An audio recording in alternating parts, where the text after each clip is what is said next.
my things down.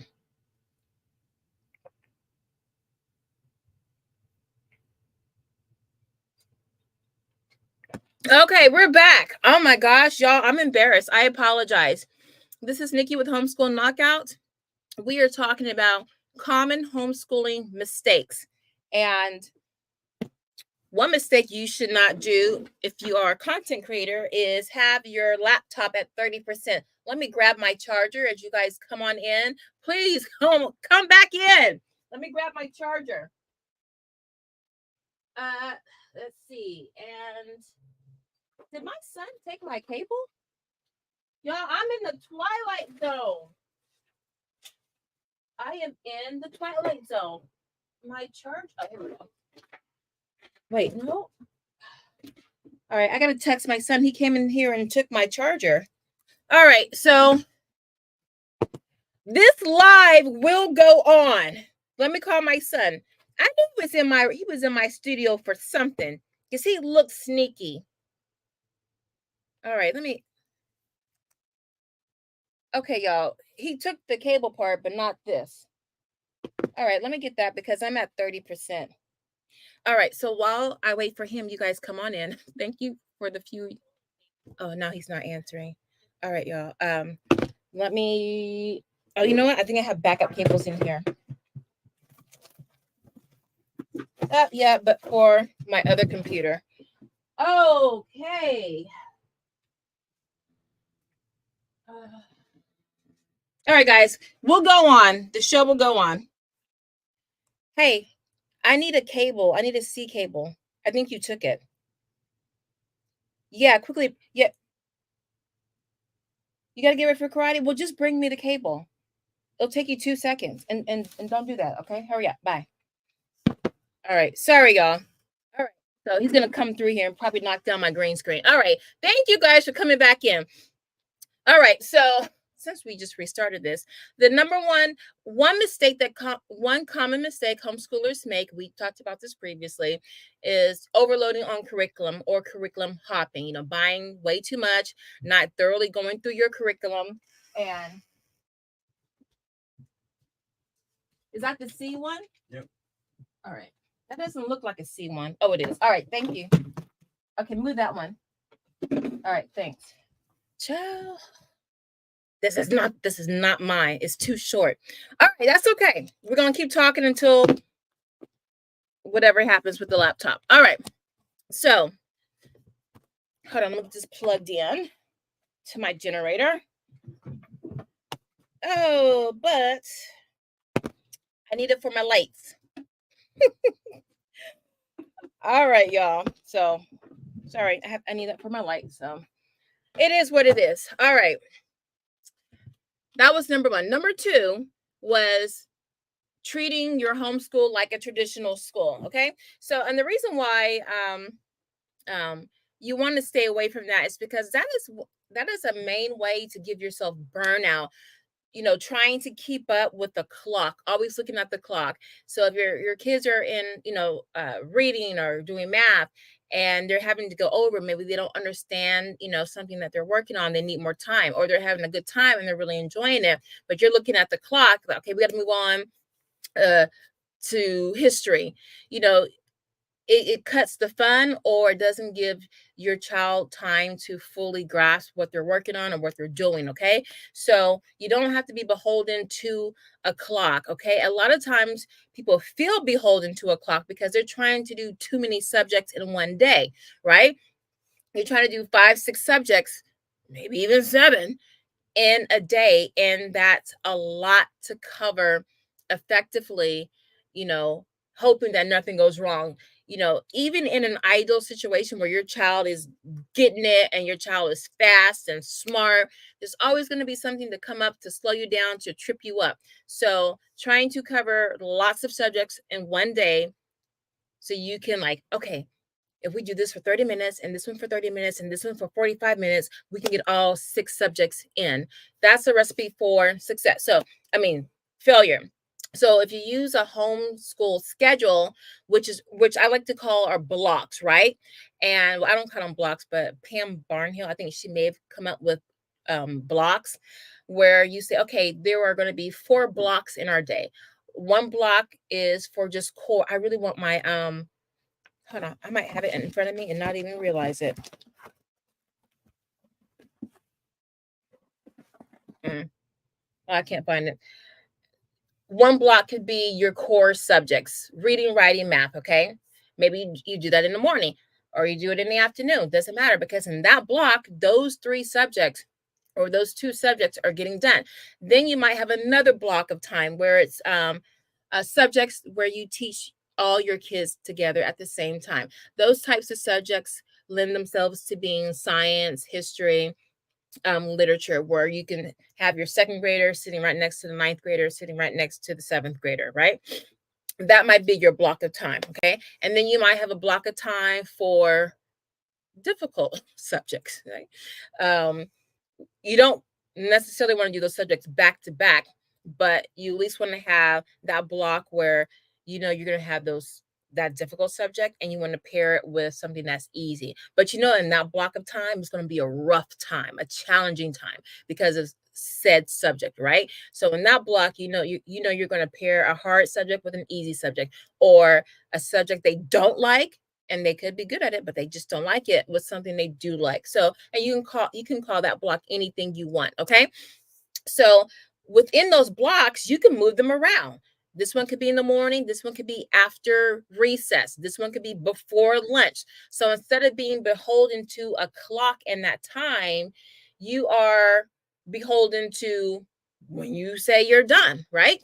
So that's the beauty of doing routines, which strays drastically away from a traditional schedule. Okay. It ties you up. It frees you up to really teach and for your children to learn. And that's where you can really get the full benefit of homeschooling. Okay. Number 3, a common mistake that homeschoolers make is their lack of flexibility. Okay. Now the opposite is you too flexible. That's another story. Um, being inflexible with, say, your curriculum. Okay. The curriculum says, Simon says, oh, I need my books, y'all. I want to go grab everything. I just want to show everything. Big example. I love writing and rhetoric, the writing program. On the back of the book, or all throughout the book, or at the beginning of the book, it tells you the grade level for each book. Now, for the first book in that writing series, it says it's ideal or recommended for grades 3 through 4. I put my I put my third grader in it, and he did very well. So well. The program was so well written and designed. I grabbed I think he was in 6th grade at the time, my middle schooler, and I put him in book 1 that was recommended for grades 3 and 4. And what I did, we chopped it up, we went through it quickly, but I took out some parts like the grammar, and he just focused on the writing. But had I been rigid, oh no, this is only for 3rd graders and 4th graders, child, we have to find something else for you, my son would have missed out on a wonderful writing program. Okay. So you have to be flexible in your thinking, in your approach. Just because somebody says it's so doesn't mean it's so. You are the boss, you are the CEO, and you decide how you want to chop things up. So, a curriculum says, oh, this is for gifted students, right? You got a lot of programs, they try to put a higher price tag on things by saying, oh, it's for gifted students, for talented and gifted students, for you know critical, they all of this fluff to say, oh, for really really smart students, this is for this student. Child, all my kids use talented and gifted curriculum. Michael Clay Thompson is built as for gifted kids. Beast Academy is built for gifted or advanced kids in math. Now, to a degree, some of that is true. It just means you have to work a little bit harder or be a little bit more creative with the material. 9 times out of 10, you can make it work, even if you only taught one topic in that book. For example, for Beast Academy. Beast Academy is hard, y'all. But if you're like, you know what? Let me take my child is okay in math, but I like how this graphic style approach to math is. Let me find something that my child is doing that is they can easily grasp, and then let me pull this challenging program and offer it to him to see how far up my child can go before hitting the wall, before they're like, oh my god, it's just too hard.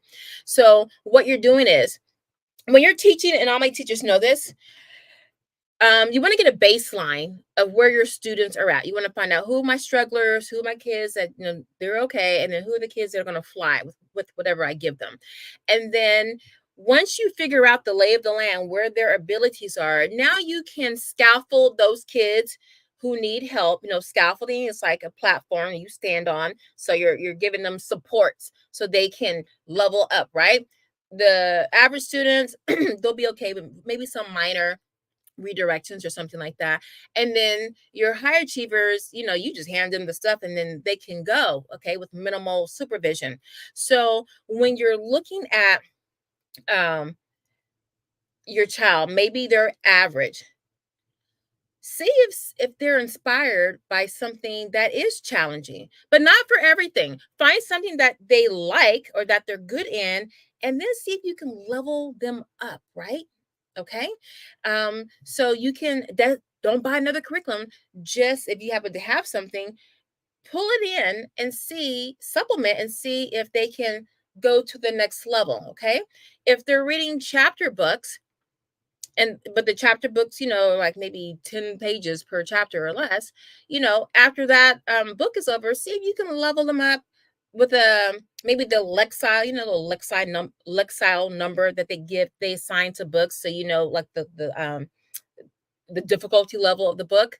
um Bump them up to a higher level. Okay, so I say start with things that they're good at or things that they like, and then um be flexible with trying to level them up, right? Now, if they are struggling, you want to get them to where they're not struggling, up to average, okay?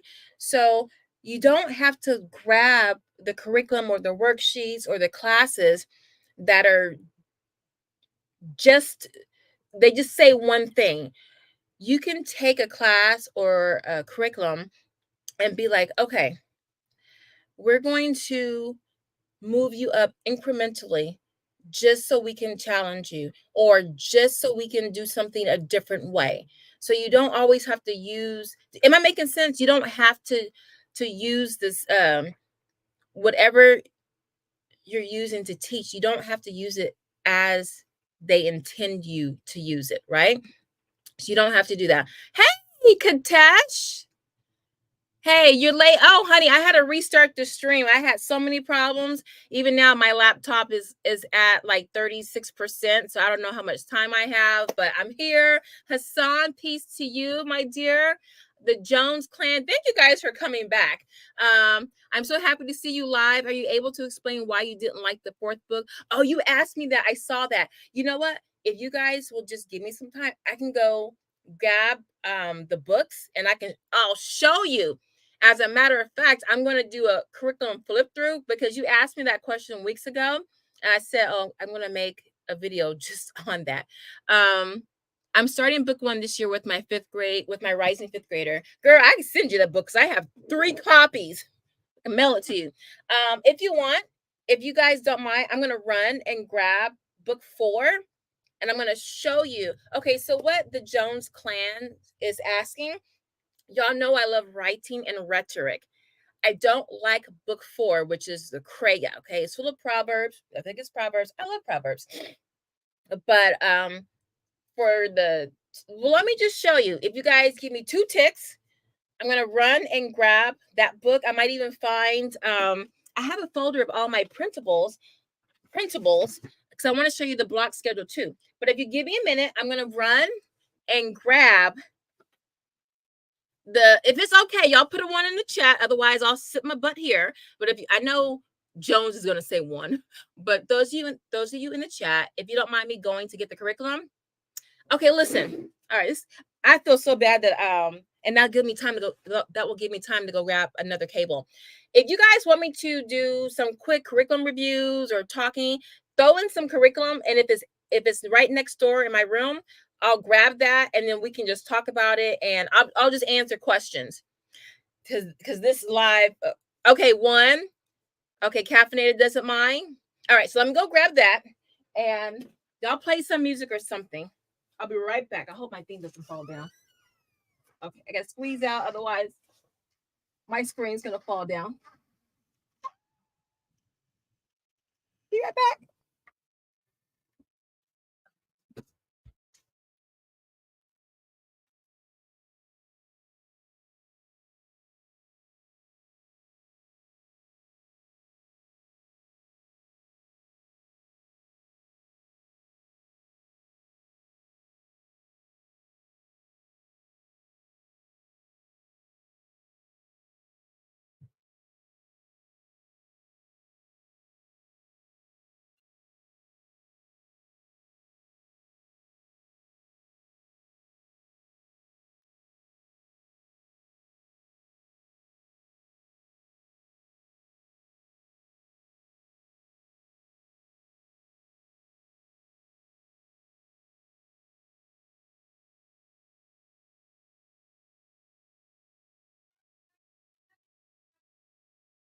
I know you didn't have the cable. Sorry. Okay, I'm back. All right. All right. I felt bad. I yelled at my son. He didn't have my cable. I have my cable. All right. Let me just get some juice. Oh, I need to grab my other battery. Sorry, y'all. I only have one generator. Y'all get you a Jackery. This is like my best friend right here. Y'all can see that. Let me grab my other generator because this one only has one. Yeah. All right, I'm coming. Let me grab my other generator.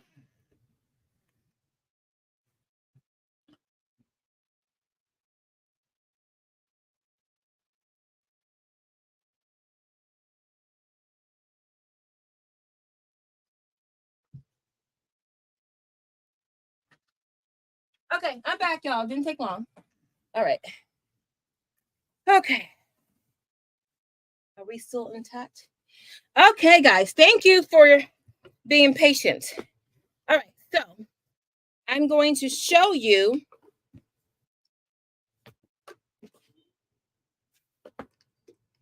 All right. I thought I had the wrong plug. Oh, my goodness.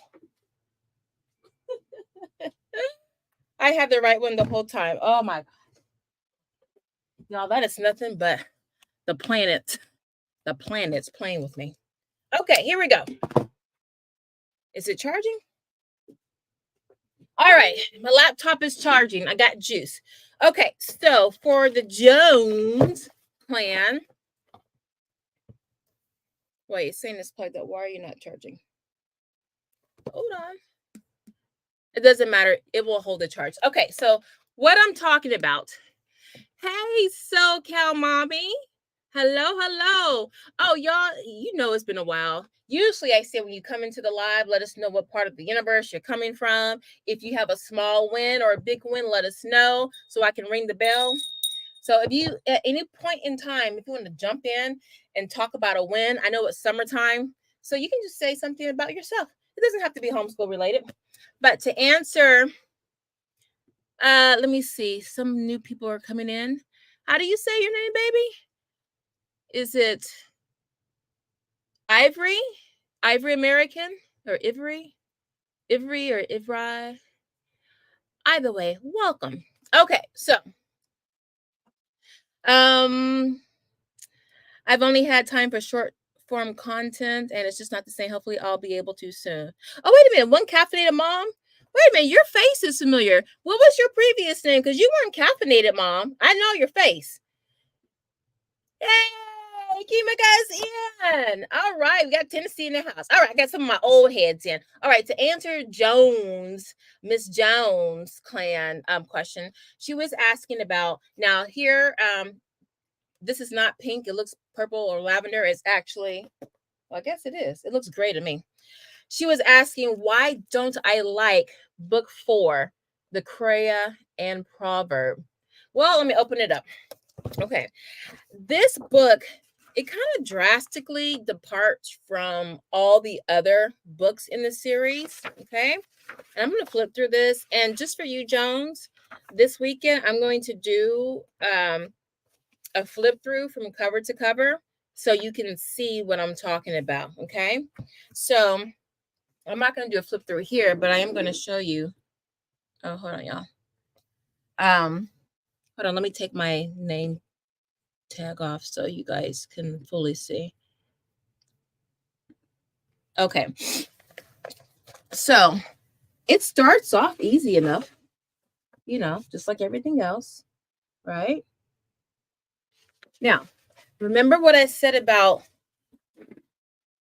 hold on, we have to have a whole video, a live stream on how to, and I already said this, on how to decipher curriculum. Hold on, I'm writing this in my ideal book. How to, let me just write the note in here, y'all. Okay, what is this? July, what is this? July 26th? Okay, let me just write it in here because this is important, okay? Because I know the tricks that these publishers do. How to break down curriculum. Okay, that's very important. When you do that, you're able to instantly pick up something, flip through, and know, okay, this is not going to work. Or how much of this am I going to have to manipulate to make it work? Okay. So when I looked at this, for me personally, I do a percentage depending on how many chapters there are. So say there are 10 chapters. If more than 30%, I have to do a whole bunch of supplementing, that's not for us. It's too much work. It would have to be so amazing. The other 7 chapters would have to be astronomically amazing for me to put forth the effort and maybe expense of supplementing the 3 other chapters, 30%, right? So for me, that's my split. That's what I'm comfortable with. If anything more than that, I'm like, nah. Especially if this is if the book is part of a series, that's how you can weigh whether something is worth salvaging. Okay. Now, that's lesson 1. I'm just going to flip through like this. But I want to show you, this is just the story, okay? So you're not missing anything here. Wait, hold on. I'm going to see my kids. We didn't go far in this book. Let me make sure his name is not in here. Now, we did use it. I'm not lying. We did use it. My kid wrote in it. But then it was like, oh, what is this? Okay. All right. We stopped at... after lesson 3. Okay, let me go to lesson 3 so I don't have to try to hide the names. All right. All right, let's go to 4. Okay. All right, so for you, Miss Jones. All right. So the story is not the issue, okay? I don't have a problem with Proverbs. I like Proverbs. It's what you're being asked to write. Okay.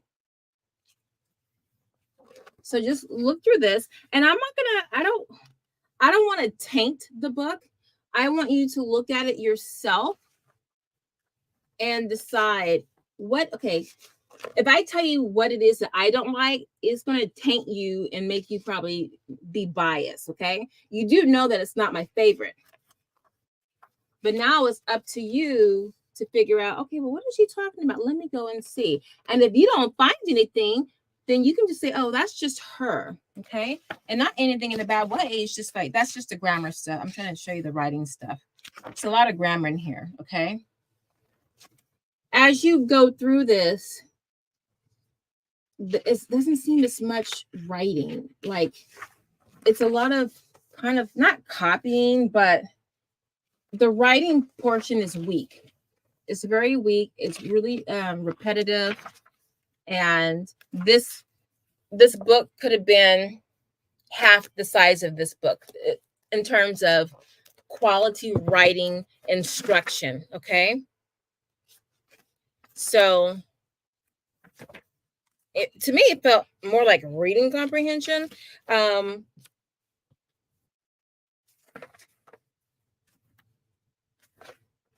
me go to the third video. You know what? Okay, here's writing time. Okay. Jones, I'm going to definitely have this video ready for you so you can see, because so many people have asked me why I don't like it. It's not just me. A lot of parents feel the same way. And some, they're okay with it. But can you see all that?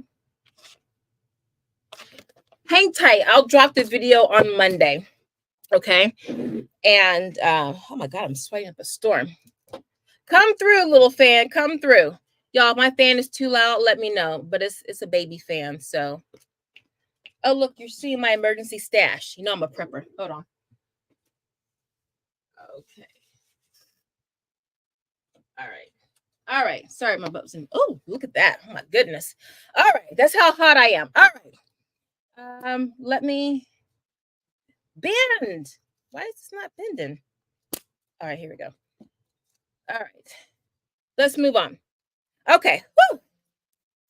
So does anyone else? Oh, here, I brought the fractions up here. So I love this series. I know we are getting so off topic. It's going to be that kind of live. I'll probably redo common mistakes. Again, I'll probably just make it a recorded video. But for y'all, for fractions, all my kids have used this. And I have all kids who are below, above average. But the keys too, I'm doing a video on this. My favorite math supplements. This is really a supplement and not a curriculum, but there you go. All right. Any other questions? I'll take questions before I go on to the next common mistake. Oh, you're welcome, Jones. You're welcome. And I'll have that video. It takes me no time just to do a flip through and then upload that, because I don't show my face or anything. So I'll do that for you. Okay, next common mistake. Underestimating the need for socialization. I know that's a hot topic, a hot button for a lot of people. And I'm doing a video, just a separate video just on this. Let me tell you why. Where I live in Southern California, it's a big homeschooling community. There are lots of things to do. What I found with my children, once they hit middle school, it dropped off precipitously. I mean, in elementary, you'll have rooms, classrooms, because there were like homeschooling events all over the place. Classes, enrichment, academic, 30, 40 kids. By the time my oldest hit 6th grade, might be 10 or 15 kids. Still a lot. That's good. That's like a private school class, right? The size of a private school class. By the end of 6th grade, it was slim pickings. It would be like maybe 6, if that. Sometimes classes would be canceled because they didn't meet their minimum enrollment of usually like 10 kids, 7 to 10 kids. By 7th grade, now it could have just been a sign of the times, but by 7th grade, this was right before COVID hit.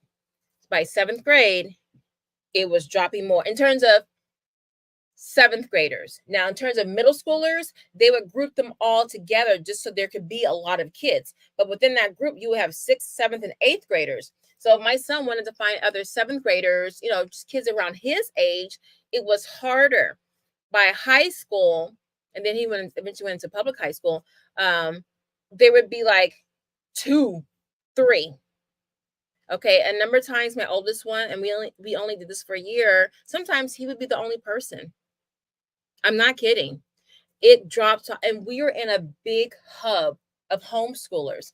So as you know, as your children get older, you'll find out the homeschooling communities get smaller and smaller, or they get very inclusive where they don't really get out as much. Okay.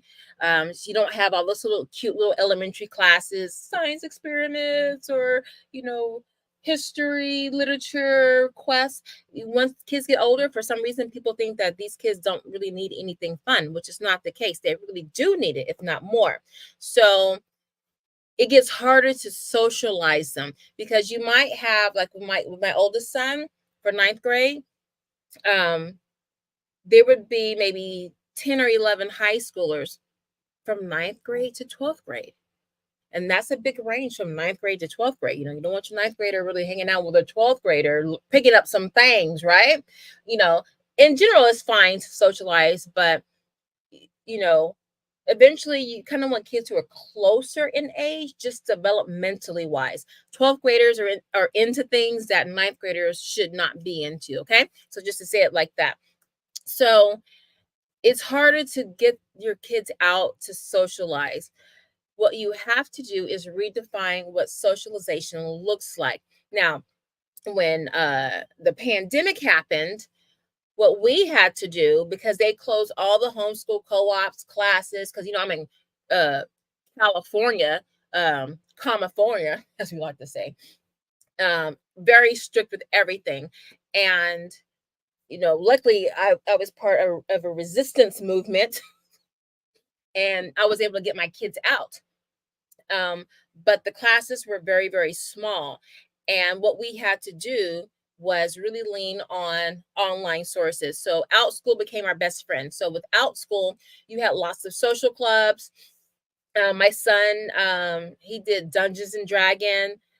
Every week, he always looked forward to it. There were things to do outside of the class, and then the kids can, on a monitor like Discord or something like that, they can like stay in touch between classes. So sometimes you have to look at, you know, other sources of socialization. It's not always going to be a play day, or I go over to your house, or we meet at the park.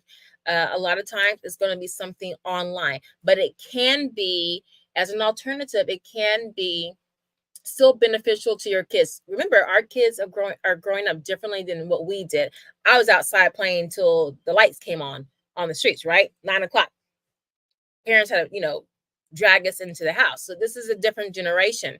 So it's not, you want to cut down on screen time, but you still want to make sure your kids get socialized. So you find 2 or 3 online avenues that meet continuously. They have, it's not the wild, wild west. You have, I like OutSchool. They have so many options. And you have teachers, or, you know, instructors that can guide um, the class depending on what your child is interested in. There are writing labs. My kids did writing labs, very fun labs. They play games with each other in the out school classes. So a lot of good socialization can come into play. As a supplement, if you're in rural America, if you have just no homeschoolers within a 20-30 mile radius, your online is going to be your best bet. But your kids do need to get out there. And let me give you a story. When my middle son started, no, when my oldest son was in ninth grade, um, I asked him after 1 month, I was like, okay, what's the biggest difference you're finding being in public school versus being in homeschool? And one of the first things he said was, nobody reads, Mom. Nobody reads. Like, you know, in the homeschool community, you know, wherever we went, there's always some kid who had a book, or they had just read something, or it was and then of course it could just be the people who you are attracted to, or who you attract. But that was the biggest thing that he noticed. They were always on their phone. My son was never on his phone. He read, and he shared books with other kids. That was the biggest thing that he noticed. um Also, how kids spoke to each other, it was almost like a foreign language. It was a lot of lingo they picked up, a lot of pop culture lingo that he was just lost. He didn't know what was going on. So so like I said, there's all kinds of socialization out there. So if you want to be picky about the kind your child is exposed to, you might not want to be online a lot, but if possible, if the alternative is physical socialization, but the quality is not there, get them online, find some good clubs on OutSchool. And as a matter of fact, I'll, you know what, because my kids aren't in them anymore, I'll give you, let me pull up OutSchool. I'll give you my top 4 or 5 classes that my kids loved, all different age ranges. You guys want that? Because one, this teacher, oh my gosh, I think he had like 2,000 reviews. It was a political, no, current events. Let me pull it up, guys. OutSchool. OutSchool. And since this is summer and you want to start getting your ducks in a row for when school starts or whenever you start school, let me go into, how do I pull up my past classes? I guess I go into purchases, right? Transactions, transcripts. Maybe it's under transcripts. Okay. Okay, so it's transcripts. So I'll keep talking. You can't see me. But let me just, these were just great classes. Like they were in like one of these classes for like 2 or 3 years. One class that my son is in now, well, I'm not gonna share it because he's actually in this one. Oh, okay, here we go. Here's one. I'm gonna pull that up and I'm just gonna pull up 3. Let me do one more. Okay. And just so you know, I like to give you receipts. Okay. So hold on, I'm just opening up these windows and then I'll share my screen so you can see the class. Like some of the classes I sat in because they were fun. They were very fun and engaging. So as I'm pulling up these classes, one of the classes was the Logic Club, weekly logic challenges, cryptograms, word puzzles. Let's see. The Art of Argument. Let me pull that one up. You see a theme here. Okay. Actually, this would be a good class going into, you know, we're in an election year. And with all these political ads that are going to be run and all the things we're going to hear from candidates, being able to deduce what you're hearing, your arguments, people, you know, what these people are saying to you. Okay, where is, okay, load more. So, okay, here we go. Current events club. Now this was it. Oh, okay. There are actually 2 more. No upcoming meetings. Well, I don't care. I just need the current events club. Okay. Okay. Yes, this is my favorite. Okay, so let me just share my screen.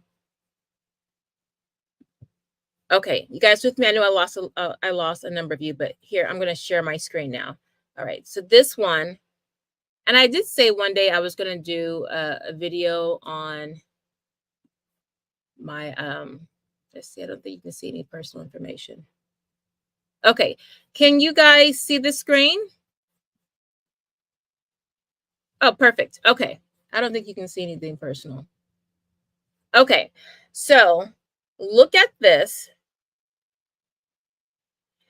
and look at all the reviews he has, over 1,000. If he has 1,000 reviews, that means probably at least 5,000 have taken his class. Grades 5 through 8. And $15 for each class is one time, once a week. Sense of humor. Listen, my kids would be cracking up. This guy is fun. And he really is really good at getting the kids engaged with each other. So you see all of this? Yeah, he's really detailed. You see he's very detailed. Oh, look, he's got more clubs. He has the history club, the law. I think he always had the law school club. I didn't know he had the history club. Oh, y'all better get on that. Okay. Y'all, that is a great club. All right, so let me just get out of that. So I don't know how we got on that, but oh, for socialization. So if you're struggling with in-person socialization opportunities, take it online. If for a semester or for a couple of weeks, just take it online until you can find in-person socialization opportunities that that work well with your family's values, dynamics, whatever the case may be. Okay, so Cal Mommy says, sorry newcomer. Are you a newcomer, so Cal Mommy? I think I've seen your name before. Are you able to just share your homeschool journey, some in school, some in public? When did you transition? Oh man, I think I have an old video on that. Let me just update it. Let me make a note to update it. Yeah, because I did a why we homeschool video like 6 or 7 years ago. Um, let me just make a note to I'll make that another video, but I'll touch on it briefly here. But let me make a note to July. What's today? The 26th? Okay, just put it in here. Sorry, y'all. So how we 26.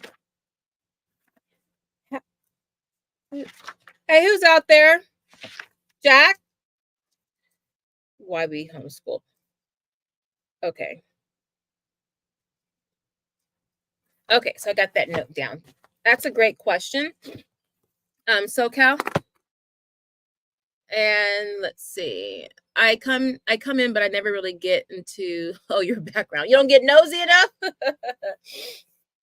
Okay, so and we'll just detour. We'll go off topic. With this, y'all, what I'll probably do is just make a recorded video of like common mistakes homeschoolers make, including myself, and just make that like a 10-15 minute video. This way we can just talk. So when my oldest was in preschool, I went to a very kind of eclectic preschool, and a number of the parents there, their kids were like really sharp, but they weren't like giving them worksheets and making them do all this kind of stuff so they can be smart and take their old sats or preschool. Let me back it up. Okay, so my oldest son, he went to a preschool that is competitive to get in. I don't know how we got in, probably because we were Black and they needed more people of color. I don't know. But this preschool, the surrounding homes are like a minimum $5 million. Very competitive parents. But the majority of the parents at this school were really chill and laid back. Like I can't tell you how many people's homes I went to. They drove like a little old beat up Honda minivan or a little Toyota, and their home was $6 million. And their husband or their family donated $10 million to the hospital. No joke. The reason why I was drawn to this preschool was because the outdoor was amazing. It was it's up in the hills, overlooks the ocean. They had built all these trails with these weeping willow trees, and your child can ride the tricycle, and there was fruit. It's just a paradise, something you would see in a cartoon, like an epic cartoon. So I was drawn to that. So he got in. He didn't have to do anything. It was just, they just talked to you. It was a headmistress there.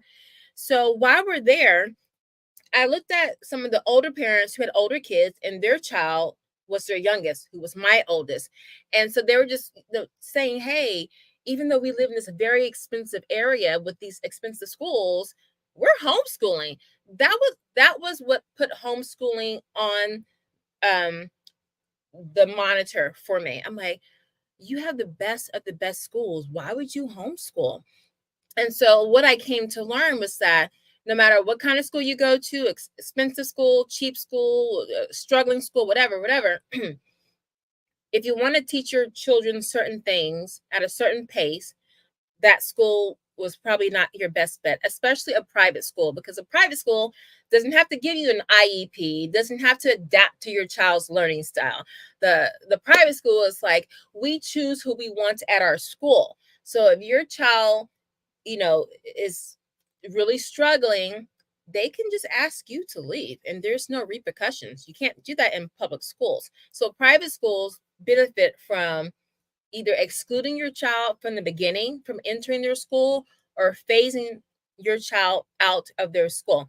And so with some of these parents, they saw that ugly side and they said, we're going to homeschool.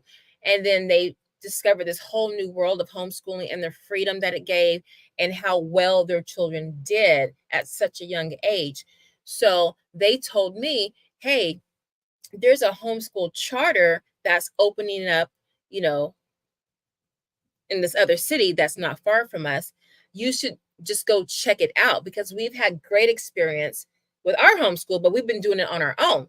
So I went there. I liked what they were doing, but I wasn't sold on it. I was just learning about homeschool. So I said, okay, I'll get on the wait list because it was already filled up because this was the inaugural, yeah,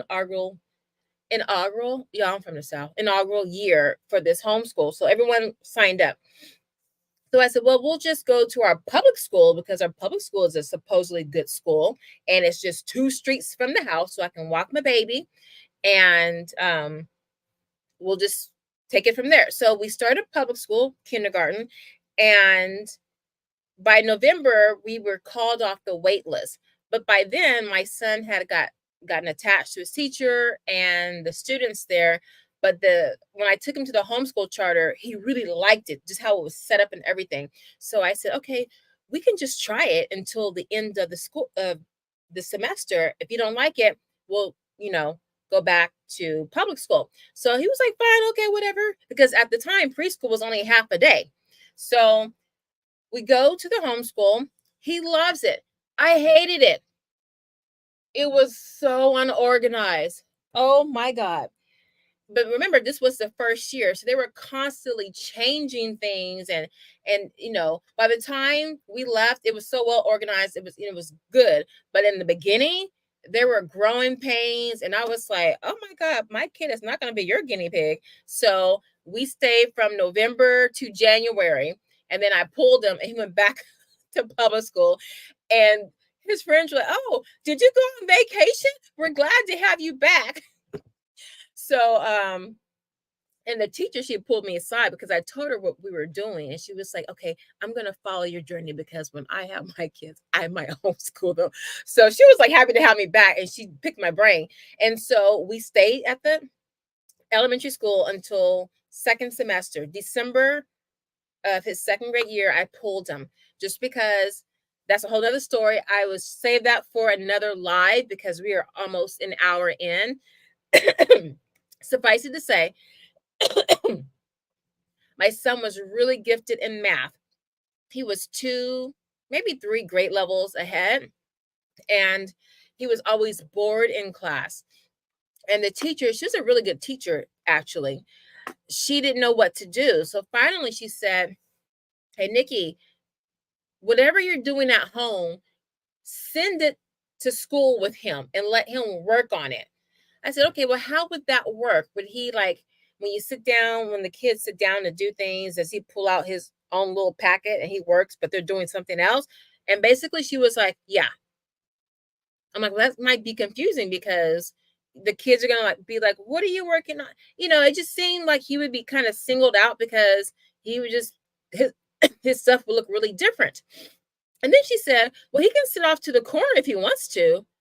And I was like, dirty dancing. Nobody puts baby in the corner. I'm like, what? I said, okay, Miss D, that's 1 strike. We're not doing that. I said, well, you know what? Let him just tutor the kids around him. It can just reinforce what he knows. And then I'll just after school him. That's when I went into after schooling. And so she says, okay. So he would just kind of tutor kids. And when he came home at 2:00 or 1:30, I still had a good 2 hours and I would school him. I would after school him. And so we did that for that semester. And then I was like, you know what? We're basically homeschooling. He had much more fun with us doing that. And then I still kept in contact with the parents from the homeschool charter. And they're like, oh, things are so much better now from when you left 2 years ago.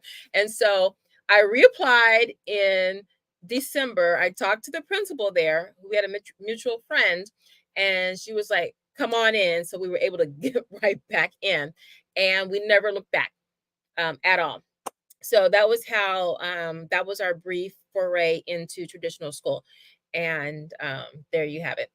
um y'all, this is the live from hell. I'm probably going to delete it and start over. We're going to go live next week. Okay, I'm going to be reading excerpts from my book, my forthcoming book. This is an old copy of it. It's the cover is different. The picture is the same, but the cover is different. But this is what it looks like. I just grabbed this off my vision board. But I will talk more about this, but I'm so embarrassed. I don't like to do anything that's kind of half-assed, and this live is, but I'm going to come correct. I do have a couple of things I have to do and a couple of things I want to share with you before we get out of here. Jones Clan, I will have that writing and rhetoric. I'm also going to be I'm going to continue my, do you guys like the flip throughs that I'm doing? Because I'm going to be starting on the Keys 2 books and the rest of the writing and rhetoric. And then I'm going into the Beast Academy books. Let's see. Katesh. Oh my gosh, I can't even read that. Y'all, my eyes have been not disintegrating. What do you call it? My eyes are not disintegrating. They're, what do you call it when things are going bad? Whatever it is, my eyesight is getting worse. I can't even see. Let me enlarge my screen. Oh, no, don't want to do that. Oh my God, I can barely see that. Oh, I can enlarge it. Okay, maybe my eyes weren't bad. Okay, what homeschooling philosophies or style would you say you lean toward most? I've been studying Waldorf and find it fascinating, especially Rudolf Steiner. Well, let me show you in my book. Okay, how to make this smaller? In my book, let me see. Okay, I think I can share my screen on this. All right. All right. Okay, listen, I'm going to answer Katesh's question. To answer your question, our household was an eclectic homeschooling household, secular, eclectic. Secular with a little bit of religion sprinkled in. Eclectic just means whatever you take from all the other philosophies out there and you make it work.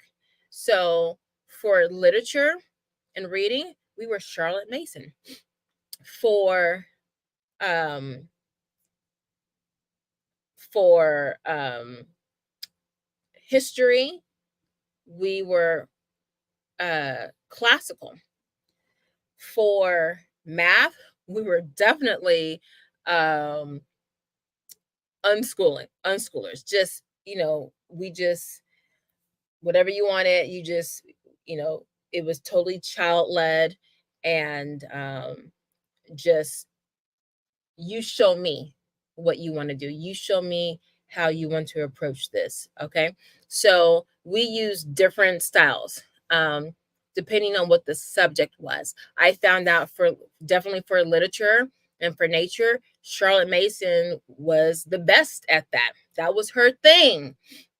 Um, if I were following a totally classical approach, I would hardly have any nature studies or um, just poetry readings. I wouldn't have any of those leanings. Classical is a very is strict. It's challenging. It can be intense. I find that a lot of private schools, when I went to visit private schools and study them and study their curriculum, a lot of private schools usually tend to be religious, and they definitely had a classical approach to how they taught. So you're going to be doing Latin, right? You're going to be studying a lot of your philosophers, Aristotle, Socrates, Plato, Marcus Aurelius, all of that. You're going to be for writing. They start the kids early and they do a lot of it. So it is a bit challenging. So so for history and a little bit of literature, but mainly for history, I liked how it was segmented. Um, just because history can be, you can get lost with history. There's so much to it. So a framework, a good framework I use from that. And then I just plugged in kind of what we wanted. So you can just chop it up any way you want to. Remember what I said earlier about what I say.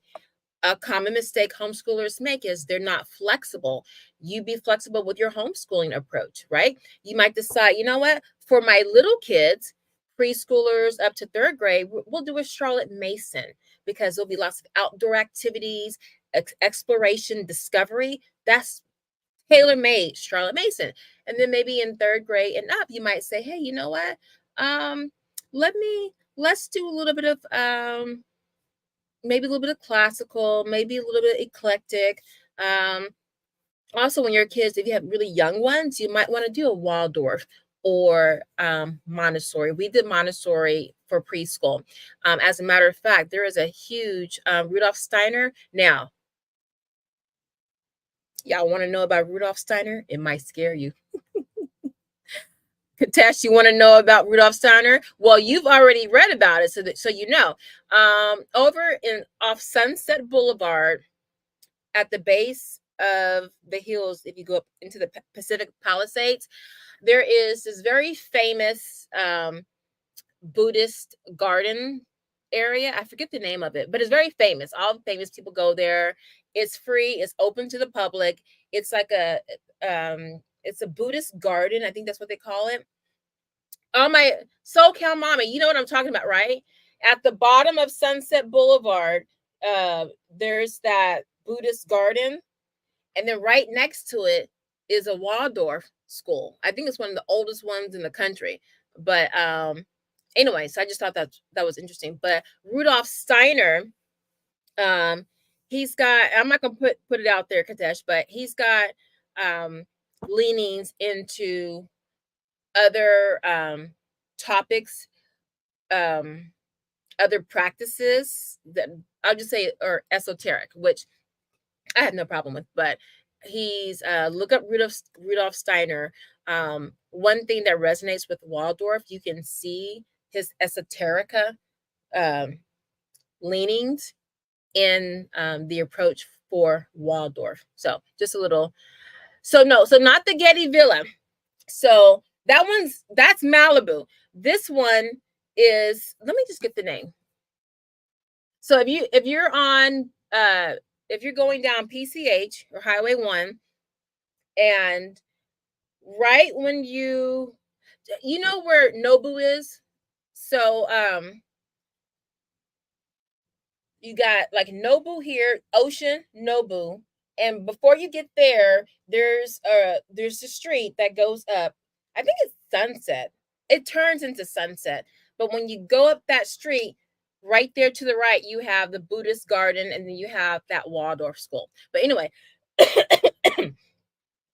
so um, so Montessori, I would never use with my kids third grade and up. For me, Montessori is geared toward preschoolers. It's about helping them be independent, you know, making up their beds. As a matter of fact, shoot. Okay, let me share my screen. Let me show you a little something. Okay, let me pull this up. Okay. I'm going to show you the table of contents. Okay. Share screen. Oh, you know, I might just have to just show you. It's not showing the subtitles. Why are you not showing my subtitles? But let me just go to it. So let's go to, okay, so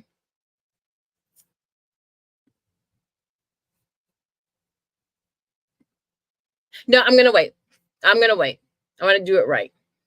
But yes, so yes, in my book, I devote a single chapter. I devote a single chapter to each homeschool philosophy, and I give you curriculum that is ideal for that philosophy. I give you the benefits. I give you the drawbacks.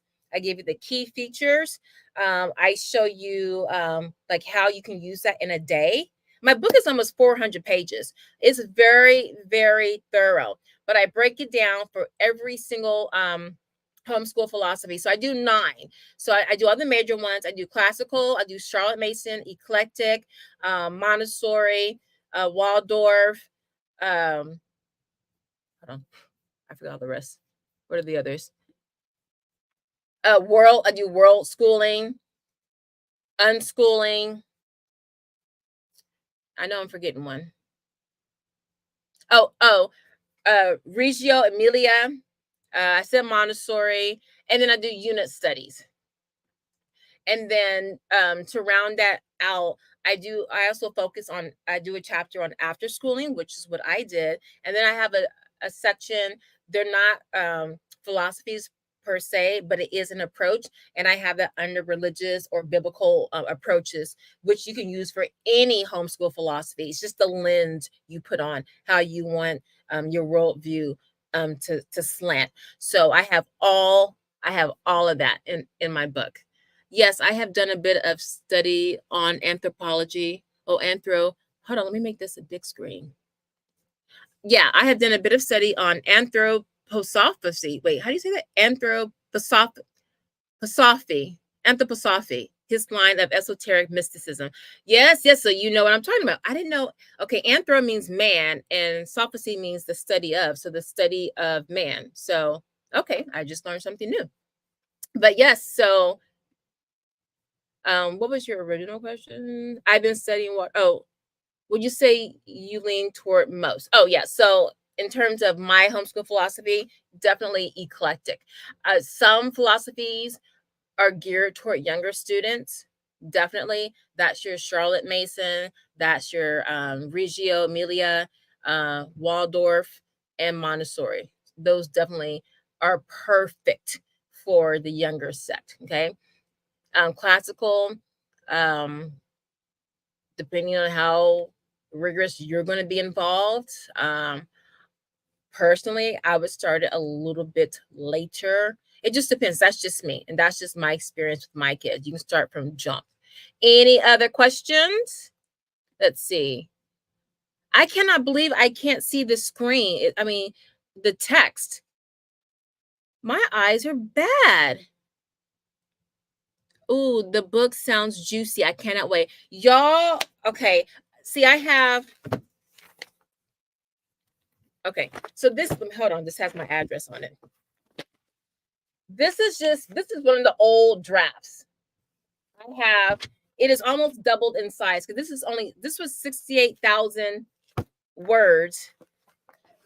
The current book, it was 100,000, and I had to do editing big time to get it down to 95,000. But all next week, I'm going to be reading excerpts for it because it's going to be dropping in August. I had some piracy issues with my ARC readers, and I'll talk about that next week. It just really kind of devastated me and just made me, but now I have some security protocols in place. So I'm going to resend those out. But next week, I will be reading excerpts from the book, and we'll be doing all kinds of fun things, okay? And we'll have some giveaways, all kinds of stuff. And honey, y'all, this book is funny. It is realistic. It is just like me and how I talk. So stay tuned. All right, so we are over an hour. I have one more. Sorry, y'all.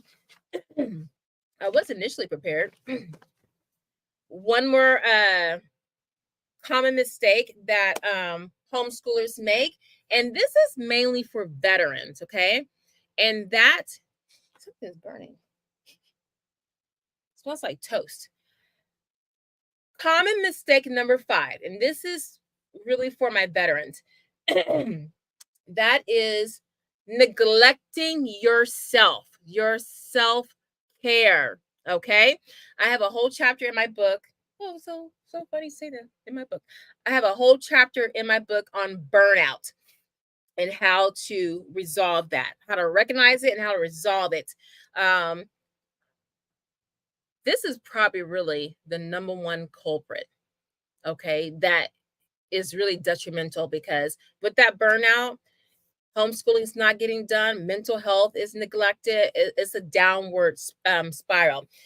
New homeschoolers, they can feel that just because everything's new. They're learning new vocabulary, new curriculum, Uh, everything is new. They're learning something new for everything. New curriculum, new philosophies, new vocabulary, new resources. There's so much new to learn that in and of itself can make you neglect yourself, because you're online for hours looking up stuff, researching stuff. Okay, someone recommended this curriculum, let me go see everything about this curriculum. Now you've been in the forum for 5 hours reading about ideal writing curriculum for third graders.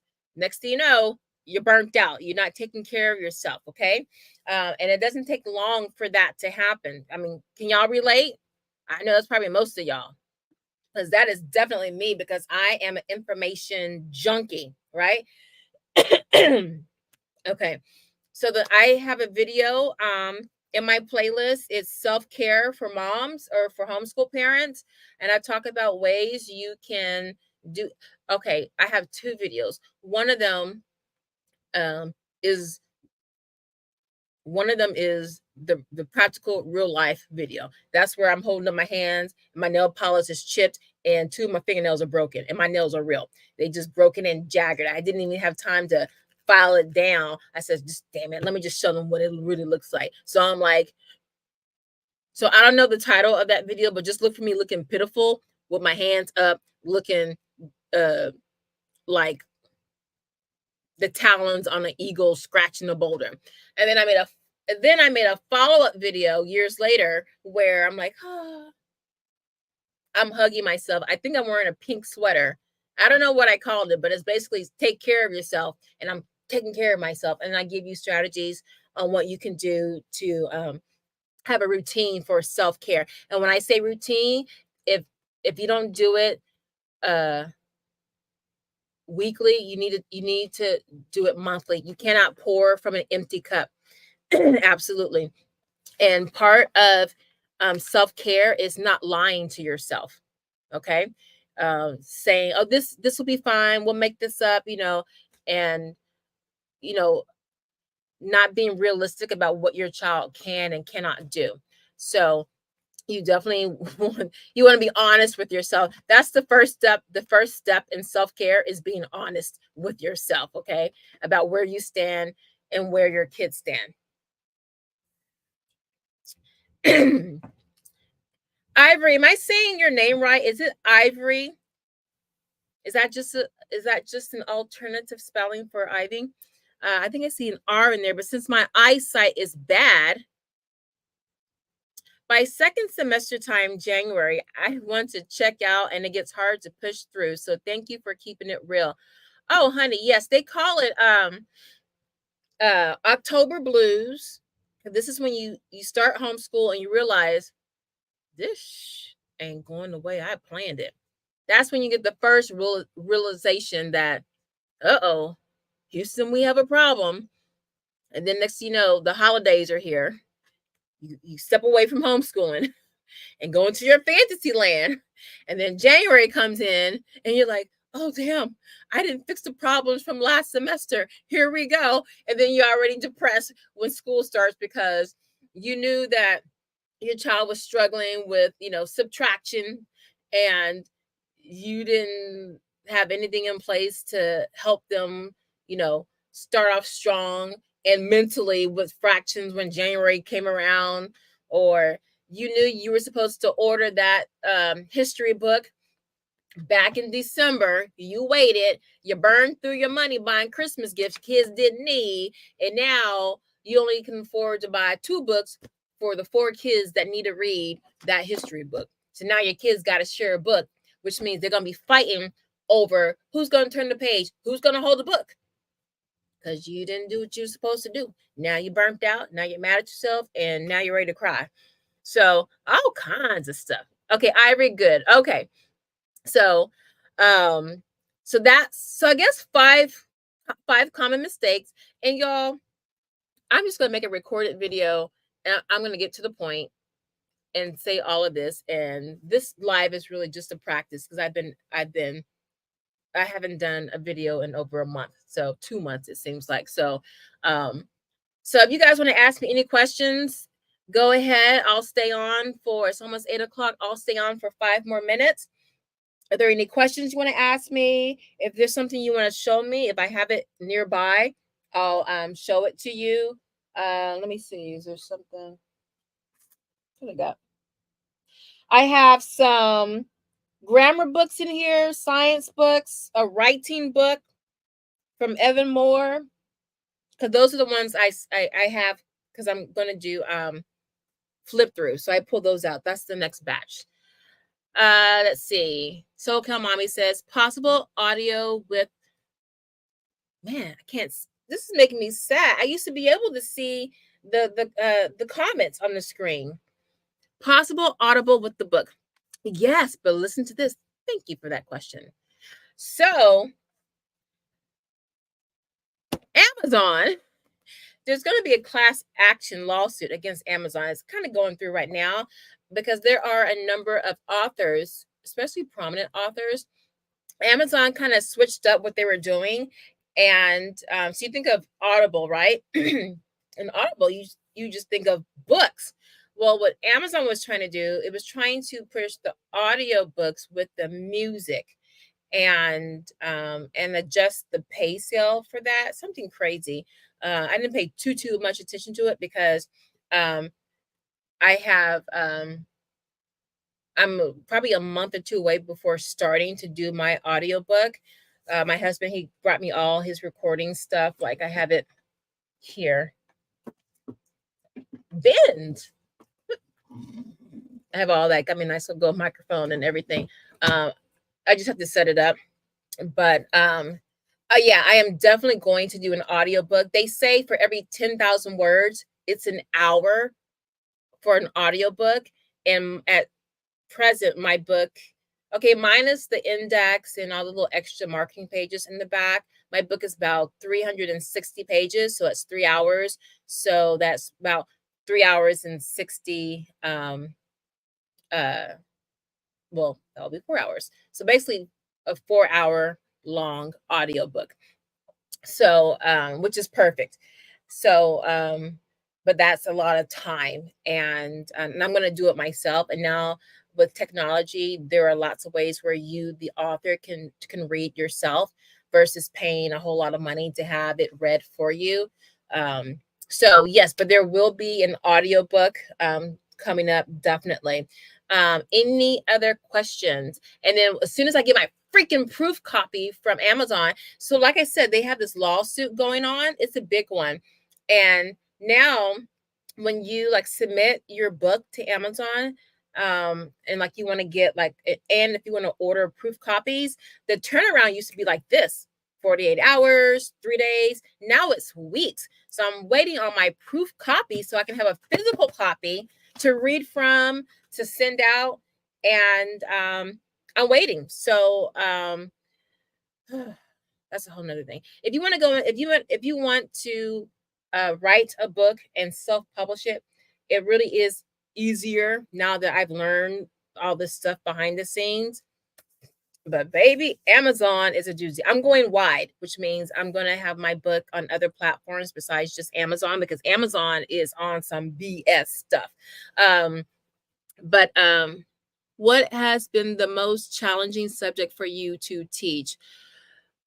Science. And not because the subject matter is hard, because I'm sorry, foreign language. It was so hard. Well, I didn't teach it. It was so hard for me to find a reliable class to have my kids learn a foreign language. Like I had imagined my children would be polyglots, speaking at least 2 or 3 languages, Mandarin, French, and Spanish. Because my kids' heritage is, they have a Spanish background and a French background, and get some little Swahili in there, and then Mandarin, because back when they were younger, that was the language to have. That was the business language now, and it was so hard just finding people or classes where I can. For that, you really want to go like every other day if you're not in some kind of immersion school, and it was so hard. But for me to actually teach, I would say for my youngest, it was writing until we found writing and rhetoric. Baby, I tried so many different ways of teaching him. And what I found out in the end, toward the end, was that he hated writing, not because writing per se, but because he had weak fine motor skills and muscular strength. So the strength was he could write 4 or 5 words and he would be tired. Not physically, his hands would be tired. He would cramp. So he didn't have the endurance. I'm sorry, not muscular strength, the muscular endurance to write longer sentences, right? And he couldn't, his writing couldn't keep up with what he had in his head. So that frustrated him. So he hated writing. Once I remedied that and he was able to build up his endurance, it took us about a month. Then he was on it. He loved writing. And that was when we started writing and rhetoric. So there you go. But it was hard. For my middle son, it was math. Mainly it was fractions. He was fine for addition and subtraction. And then when we hit fractions, oh my God, I think we spent 2 months like on equivalent fractions. It was crazy. Oh my God, I wanted to pull my eyelashes out. I'm not, equivalent fractions is the easiest fractions. You start off with that. That took us at least a month. I'm not kidding you. Now, this is the child that's on the spectrum, but this had nothing to do with the spectrum toward the end. But let me show you. It was things like, oh my gosh, okay. I already have this on my calendar of videos. If you have a child on the spectrum, whether they're mild to severe, well, severe would be different. If they're mild and moderate, there are certain things in this book. It's called Teach Me Language. It's certain ways that children look at things. For example, let me show you. So when I was teaching my son fractions, let me just draw. I need a marker. All right. Let me draw a fraction. All right. So we got this fraction, right? 3/5, 3/5. Now, when I would say, okay, 3/5 plus a half, 1/2, something like that, he would see the horizontal lines. He just looked at this differently. He didn't see 3/5 plus 1/2. This is, Lord, this is one container of information, another container of information. He saw 4 containers of information. He never saw the line, or he ignored the line. He just thought it was just something to be there. He thought it was just like something like an addition. He didn't think that this meant it was a fraction. He didn't know what fraction meant. So he didn't know that this was a whole and a part. Even though I explained that to him, he just saw a whole 3, a whole 5, a whole 1. He saw these as whole numbers that were just divided. He saw it like this.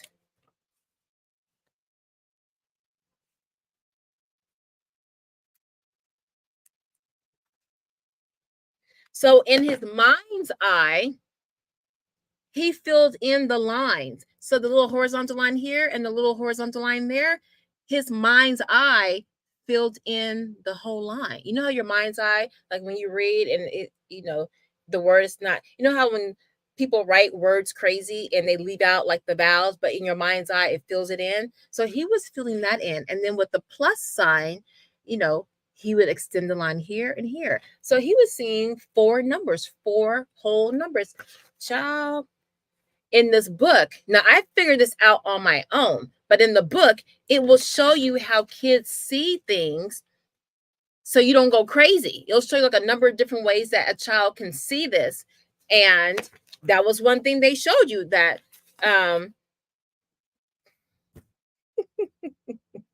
that's a whole nother video. So anyway, when I figured that out after a month, it was smooth sailing. But for a month, I didn't know that he was seeing this as 4 numbers. So he was just coming up with all these crazy answers. And I was like, Lord, what's he doing? So those are just some things to keep in mind. So for the middle son, math was hard. For my oldest son, He excelled in everything. He really did. The hardest thing to teach was his attitude. He had a really nasty attitude toward his brothers, especially his middle brother. And it was very hard for me to understand where that was coming from and how to um, rectify that. It took me about 2 years to get to a point where he didn't treat his brothers like crap, right? And so they're young, so it's not like his brother took his girlfriend or he wrecked his car, always wore his clothes. It started when they were young. So I have my reasons for why that was, but my oldest one, he taught himself to read. He was doing triple 4-digit addition subtraction in his head. He had this ability to hold massive amounts of numbers in his head and then to manipulate those numbers in his head. And so that was great. But in life, character skills, life skills, that's been even now, and he's going to be a senior. Even now, I still struggle with him. So that's the hardest thing to teach. It's not always academics. Let's see. That was a good question, Caffeinated Mom. Caffeinated Mom, did you have another YouTube name? Because your picture is very familiar. Or maybe I saw you on some other people's comments or something like that, but that picture is familiar. Okay, Newberry says, have you thought about doing a podcast? I did a while back.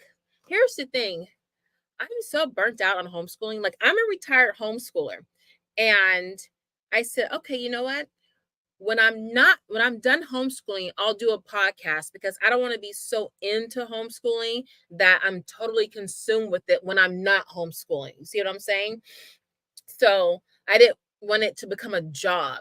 But now that my kids are all in public school, that's something I might consider. What I'm doing now, I have I have my main book, which is my Bible for homeschooling, stress-free homeschooling, and then I have a 3-book series, which will probably go 6, 7, 8 more books. They're small, express homeschool. I'm not gonna do the little subtitle, but they're like express books, like get to the point books. Like I have my big, the big book that, the stress-free homeschooling book, and then I'll have the smaller books that are like probably 50, 75 pages. It's like it'll be on a specific topic. Like I have one on homeschooling boys, I have one on unit studies, I have one on coping, like your coping skills, for as a homeschooling mom. I have I have one on lesson planning. Um, I so those are the 3 that I have, or 4 that I have, and then the 2 that are in the pipeline I have on organization. And these are like real quick books that you can just read and get right to it. So maybe I might do a podcast. I don't know how much homeschooling I want to do much more. I'm working on curriculum. I'm doing math just because I love math, which is hard to say because I struggle in math in school, but it's fun. Um, but I'm going to finish the kindergarten curriculum. And then when I'm done with that, I'm going to switch to writing because I'm so inspired by writing and rhetoric. And I want to do something similar to that. And so that's what my degree is in. I have a master's degree in this, and I haven't used it in a way, and I haven't used it fully. So yeah, I'm just spitballing. I'm just talking, like putting all my goals out there, but I want to have a body of work like for curriculum. Like hold on. All right. So I don't know if I did a review on Bookshark. I did one on woke homeschooling. What's her name? Deanna McPrice or something like that. I liked her her curriculum. Hold on. Let me see what I have up here. Oh, never mind. Everything's gonna fall down. Anyway, but I like the setup that Bookshark uses and woke homeschooling uses for history, which is a common setup when you're teaching multiple elements for a curriculum. And I'm gonna do that when I'm done with the kindergarten stuff, and that's going to be literature and history. Well, I don't know about history because history can get kind of touchy feely, but definitely literature and grammar. Like think of Michael Clay Thompson and all in one with your literature, your vocabulary, grammar, writing, all of that.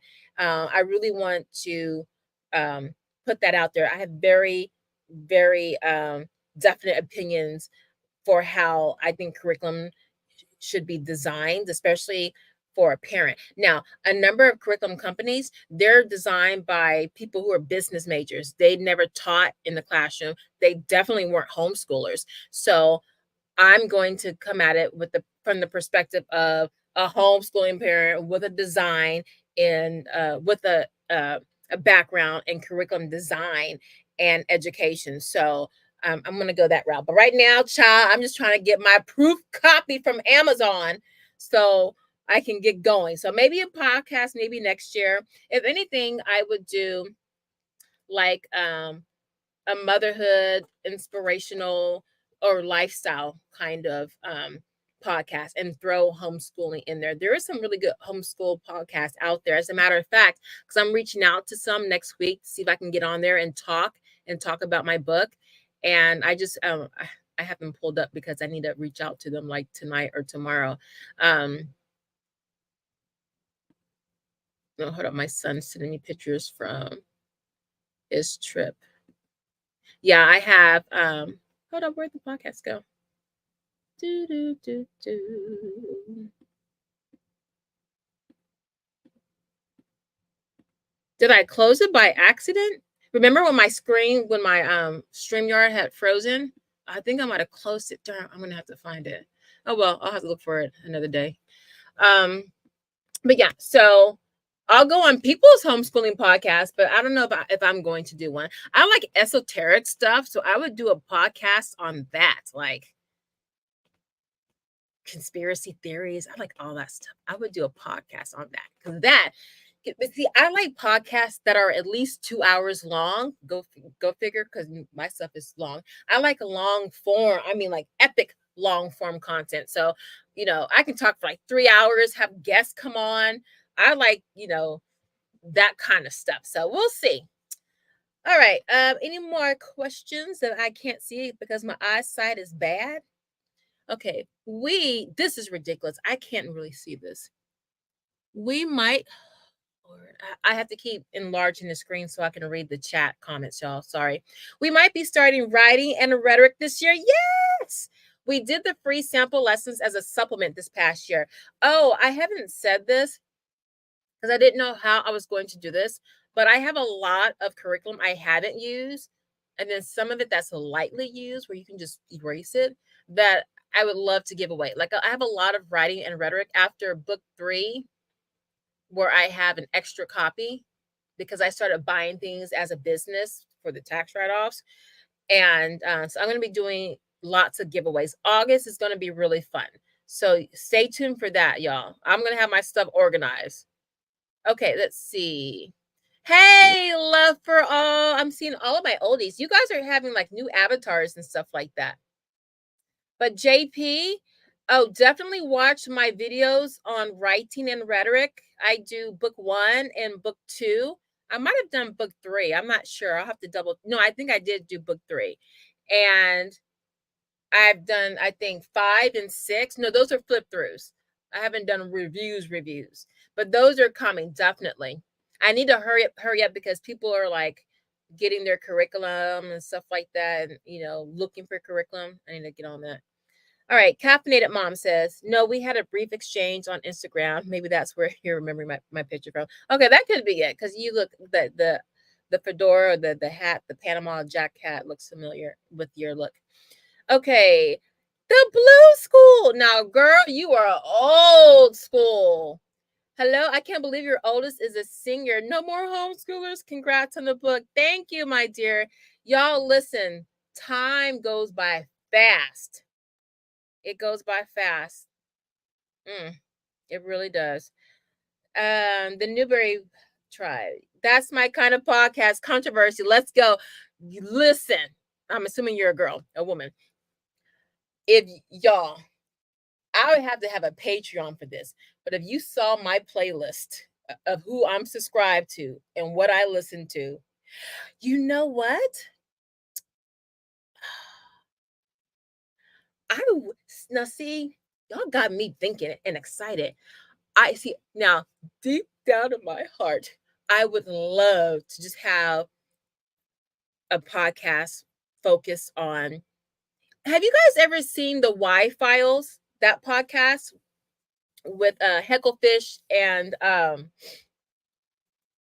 my god, I just forgot his name. Just brain fart. I know his wife's name Jen, and the whole crew.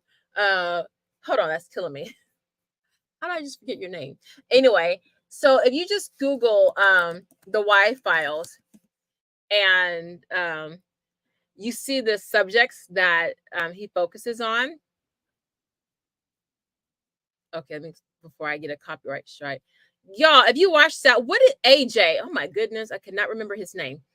But I would like a podcast like that. Not he's very involved with the topics, but I would do something like that. Like I'm so into Tartaria, Antarctica, old world, mud floods. I mean, all kinds of things. Yeah, Nibiru, stuff like that, to name a few. So yeah, your girl's out there. Um, yeah, and then it gets a little darker, so I won't share the dark stuff. But Katesh, was that you that was into Rudolf Steiner and esoterica mysticism? I was trying to beat around the bush. You just came right on out and said it. But yeah, because you know, you know how how deep he goes, and his associates. So yeah, I'm into that kind of stuff. Lord, let me take a sip. Any other questions? Anything you want me to show you guys? Let me see. I mean, I can pull some stuff if you guys want to talk about it, but my throat is getting kind of dry and scratchy. Y'all have any questions? I watch all kinds of things. Well, what kinds of things? Oh, have you guys seen did you guys ever watch the 3 Body Problem on, I don't know if it's on Netflix. I like stuff like that. Supercell, that's on Netflix, I believe. I like things like that. Totally different from homeschooling. Now look, in a perfect world, if I had absolutely nothing to do, I would make a curriculum for esoteric things or conspiracy theories. I would have a curriculum like top 5 things, and then how to approach it, different approaches, different viewpoints, from different sects, like, flat earthers versus globers, or ancient aliens versus really smart humans. Who really built the pyramids, all that kind of stuff. I mean, I listen to like the Danny Jones podcast, Archaics, Forbidden Knowledge. Joe Rogan gets in there. Jimmy Crissetti, Randall Carlson. I'm all over, and then some guys who are more darker, and I'll just save that for later. But yeah, all sorts of things. All right, any other homeschool questions?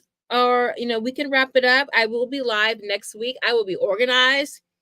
You see, I had to change the live stream day because we just have a lot going on in the house. And then my son, he left for Costa Rica yesterday, and just getting his stuff together. And then he had this huge presentation for his fellowship, and we stayed up all night doing this. And he does coding, but I helped him with the actual presentation putting together, but all the coding and the lines, and so I really didn't sleep for 2 days.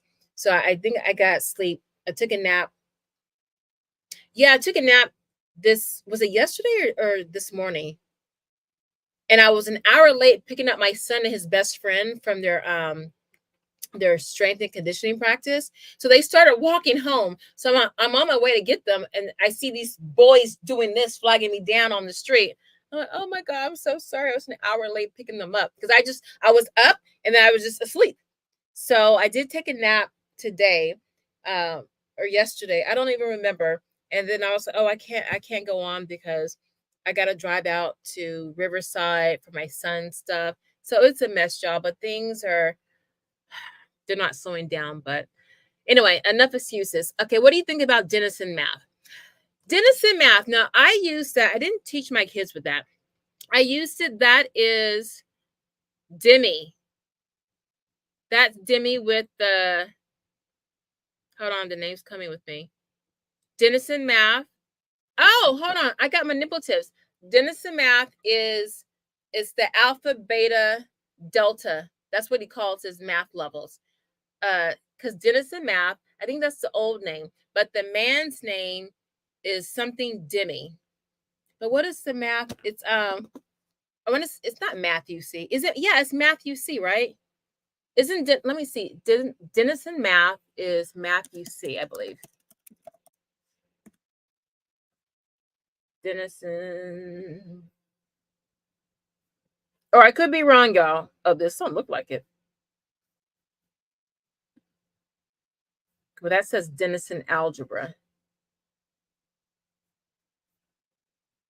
Okay, that says Denison University. All I see is Denison algebra. Denison math. Okay, this might not be what I'm thinking of. But it's familiar. I remember seeing this name in the Well-Trained Mind forums. So if it's algebra, I just keep seeing algebra. Okay, so this is what my experience, because my son did algebra in 5th grade. Okay, so okay, algebra. Okay, dimmer. Okay, yeah, they're different. Okay, so Denison. So as I recall, when I was on the Well-Trained Mind forum, you should check that out. I know it's a classical education, Susan Bauer, but the forums, everybody from all philosophies, persuasions are on there, and you'll get all kinds of advice. I mean, I used to spend like 5, 6, 7 hours on that. Some of it will be really entertaining, but it's hella informative. So for pre-algebra, so my son, my oldest son, he see, he started off with Richard, I don't know how you say his name. Okay, so we went through the art of problem solving. Okay, that's a publisher. They do Beast Academy. They host the Math Olympiads. They have a book, Richard Rizia, oh Lord. It's like a Polish or Russian kind of name. It's uh Rizhiak. I don't know how you say it, but I'll just pull it up. So we did that for algebra, for pre-algebra. Hold on, I'm gonna find it for you. Richard Does anybody know what I'm talking about? Pre-algebra. Pre-algebra. AOPS. Let's see. Okay, here we go. I'm gonna share my screen so I can give you this information. Share screen. Okay. Hold on, y'all. I gotta answer this question. Okay, pre-algebra. All right, so this is what my son used for. Oh wait, let me add it. All right, so yes, so on the Well-Trained Mind, when talking about pre-algebra curriculum, it was this one. I remember Denison, and there was it's a guy's name. He's oh, I'm forgetting everything. But we went with this one with pre-algebra. This one that you see here. But the other pre-algebra, which was actually good, it's a woman. That was a woman's name. Pre-algebra, homeschool. Okay. So all I have to say, no, I didn't use Denison, so I'm not very helpful to you right now. I considered, what's the woman's name? All right, I guess that should be a video. But anyway, so we use that for pre-algebra. Let me see what your original question was, girl, because I'm probably did not even answer it. What do you think about Denison Math? Okay, I don't think anything about it because we didn't use it. Kathy Duffy does have a review on that. Y'all want to see what she says? And then for my other son, Kathy Duffy, we use Mr. D.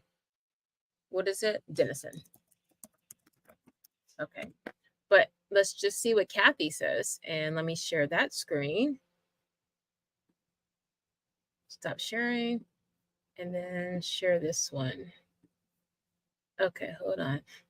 Okay, StreamYard needs a faster way to share screens.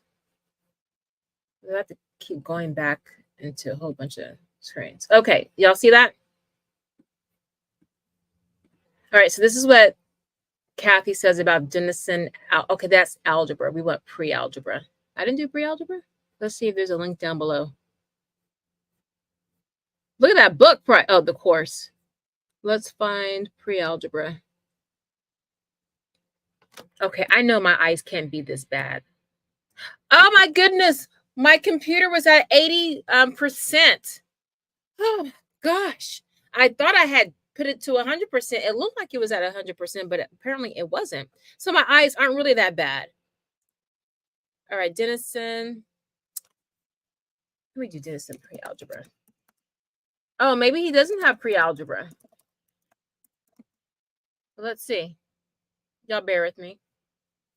Nope, so it's just algebra. All right, so there you go. This one is new, 2023. Oh, you know what? Do y'all see that? This is for the course. Y'all? Okay, I don't see anything about the book. But I remember hearing Denison, and I didn't hear anything bad about it. Okay, this looks new. All right, there you go. Sorry I couldn't be of more help, my dear. Let me close some of these windows. All right. Yes, but for Demi, Matthew C. Now, I use that for fractions. Remember, I was pulling my eyelashes out. And for I have the pink cover and the yellow cover and the orange cover. I think the orange one is first. So I think it's alpha, beta, delta. I don't know. I have all three with the CDs. But the one thing that he I didn't care for the program, but the one thing I liked about the manipulatives were that, and I don't even think he sells them anymore. This is Mr. Demi. But back in the day, you could buy wooden number blocks. You know, the number bonds. Oh Lord, I'm forgetting all the terms. Not the number bonds, but like the Cuisinart rods. You can get them in wood, and they were like this big. I got them right in my room next door. If you look at my video, I do like I do a math manipulative video. I have them on there, but like the 100 block is bigger than this page, and it's wood, and they're colored, and they have magnets on the back, and you can put it on the whiteboard. I think I spent over $100 for a set. Like, no, I think 150 because I got 2 sets, so I would have enough. But I didn't use the program because I was like, it was good, but the presentation of it was horrible. Like how it looked in the book, I couldn't get with it. All right, anyone else? Oh, we love Mr. D. Like all my sons, except for my youngest one, were taught by Mr. D. And then my middle son, he took a class by Mr. H, the black guy, Mr. H, and he loved him because he was pretty funny. We have nothing but good things to say about Mr. D. I met him once. He's based out of Florida. I met him at a conference. Nice looking guy. I wonder how old he is. I mean, nice looking in terms, he's nice and fit. I guess it's that Florida weather or whatever, and energy, because I think he's pretty old, but he was like spry. Life of Fred. Oh, baby, want me to go get it? I got the whole series. Life of Fred, the Blue School. Life of Fred, pre-algebra, algebra. I'll go get it. Let me get through these comments. Oh, you're welcome, love for all. See, did you see math? You see fractions as a supplement? Oh, did you use math? You see fractions as a supplement? No, baby, I used this. The Keys 2 series, love for all, for fractions. But the manipulatives, I use those. Let me go get it. I'm going to get the Life of Fred books and the manipulatives, the wooden ones. All right. You never seen Life of Fred, baby. You about to see it now. All right. Let me go get it. Give me 2 ticks.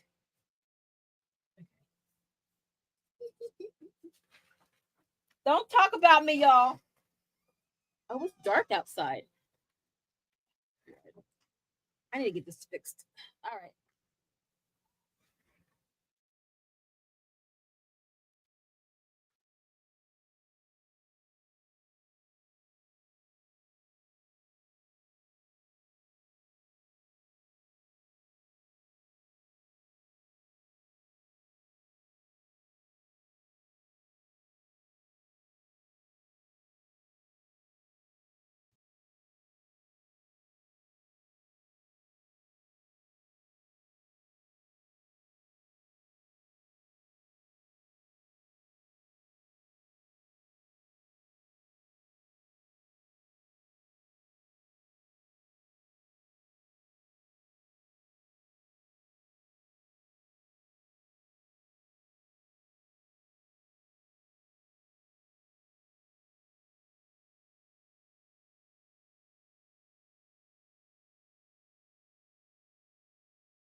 Okay, guys,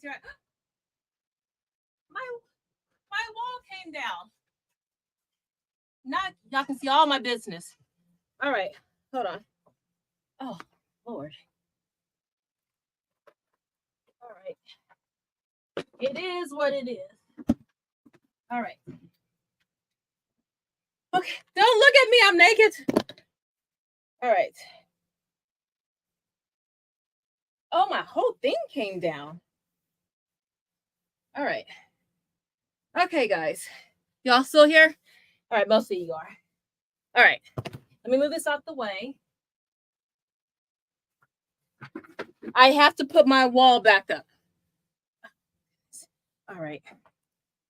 This is the stuff I go through when I get set up. Oh, all my things came off.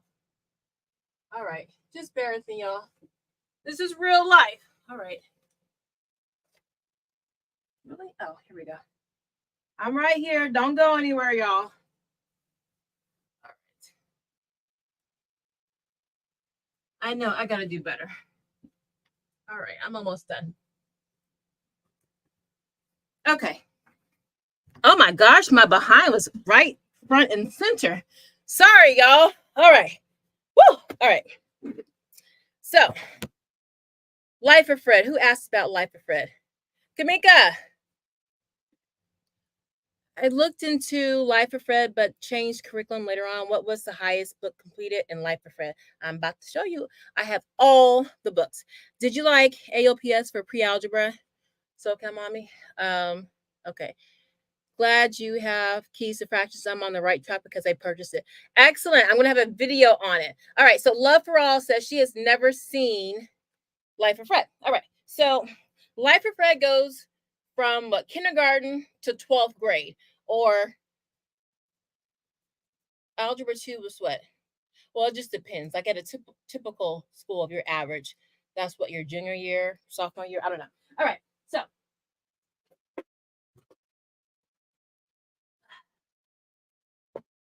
if I break this nail, I'm going to be so mad at y'all. All right. Now, the bottom part, the bottom books are for the younger kids. Okay. Let's get started with those really quickly. And this is for Love for All, who says, but you didn't hear of it or you just haven't seen it. All right. That's middle school, and then I did high schools on top. All right. So Life of Fred and Life of Fred, you need to cut me a check. All this free advertising I'm giving you. So there are like so many books for the elementary. I only grab a handful because y'all saw how many books I have. But so these are the Life of Fred books. You know, they have names that tell you nothing about what kind of math you're going to use inside. Jelly beans, cats, all of that. I will be doing flip throughs for these, but they're not in this week's batch. Okay, but if you just want to see something, you know, this is what it kind of looks like. Those of you who know about Life of Fred, you know. Okay, reading tracker. But that's the gist of it. But I think Love for All, you were asking for the upper level for Life of Fred. Okay, so let's do that. So upper level. Well, let's go to middle school. Y'all with me? Okay, well, no, let's just, here we go. We got fractions. Okay, you have fractions. And I'm not going to go through all the insides. I will be doing flip throughs. Maybe I should just do Life of Fred for next week for the flip throughs. Okay, so those are fractions and decimals. So this is a transition before you go to middle school, the middle school books. Decimals and percents, right? Okay. Now, we've only used Life of Fred as a supplement. And then you have chemistry. You know, Life of Fred, it kind of branches out into not just math, but other things. So you have chemistry. Maybe I should do this for next week. Now, the middle school books, pre-algebra with physics. Oh, where are the rest? Oh. And then book 1 is pre-algebra with biology. This is a green book, so you can't really see it. And then book 2 in this series is pre-algebra 2 with economics. Okay, it's geared to like middle schoolers, but you know, if your kids are inclined, you can do it in late elementary or high school. All right, and then you have beginning algebra right here. I'm just going to show you the covers just so we can get on with this. And then and there's the supplement to that. It's the companion. Actually, I did a review on this one, on the algebra, on the algebra one. And then you have advanced algebra with the supplement. And then you have geometry, and these books are big compared to the other books. This is geometry, the expanded edition.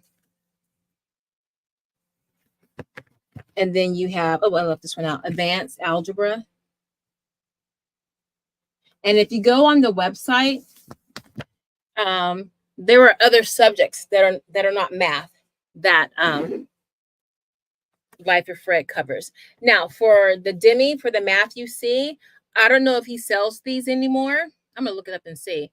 But you see how this covers my whole head. So this is 100 block. This is solid wood. It's handcrafted. And then you have the magnetic strips on the back. So I try to pull as many of these as I could. You have your 10 rod. Yeah, your 10 rod. There you go. And then the 4. So you have all, and then your cube. Here, I'll just do this. So it was an investment. I use this a lot, especially with the child who could not get equivalent fractions, because he definitely was a hands-on kid. See, I'm covering my whole hands. All right, that's probably not a good angle. But I really like this. We did use this a lot. It's something about having something solid, something as a weapon, and something colorful that really resonated with my child. Let's see. We are currently using AOPS for pre-algebra. You're using the Richard book. Did you stick with it?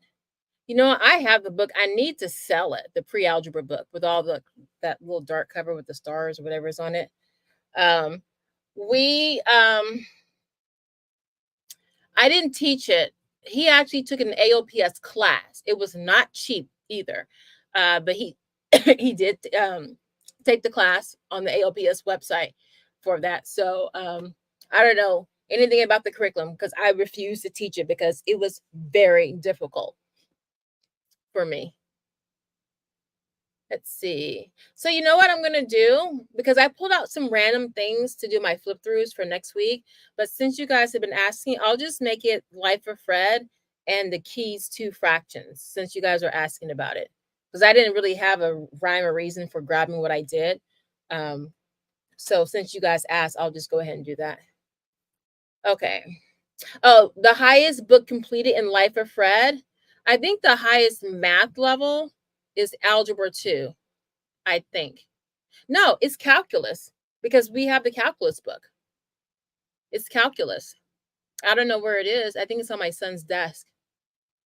He's in calculus again. Well, not again. Well, because his school would not let him advance 3 grade levels up. So I'm like, all right, we'll just do calculus, AP calculus, BC, and just do calculus again. Another AP class. That's a whole nother issue. Okay, Life of Fred. Wait, Blue School, you're saying me for what? The Life of Fred pre-algebra. Oh, you're asking the highest level. Okay, I would like to see middle school and up for Life of Fred. Love for all.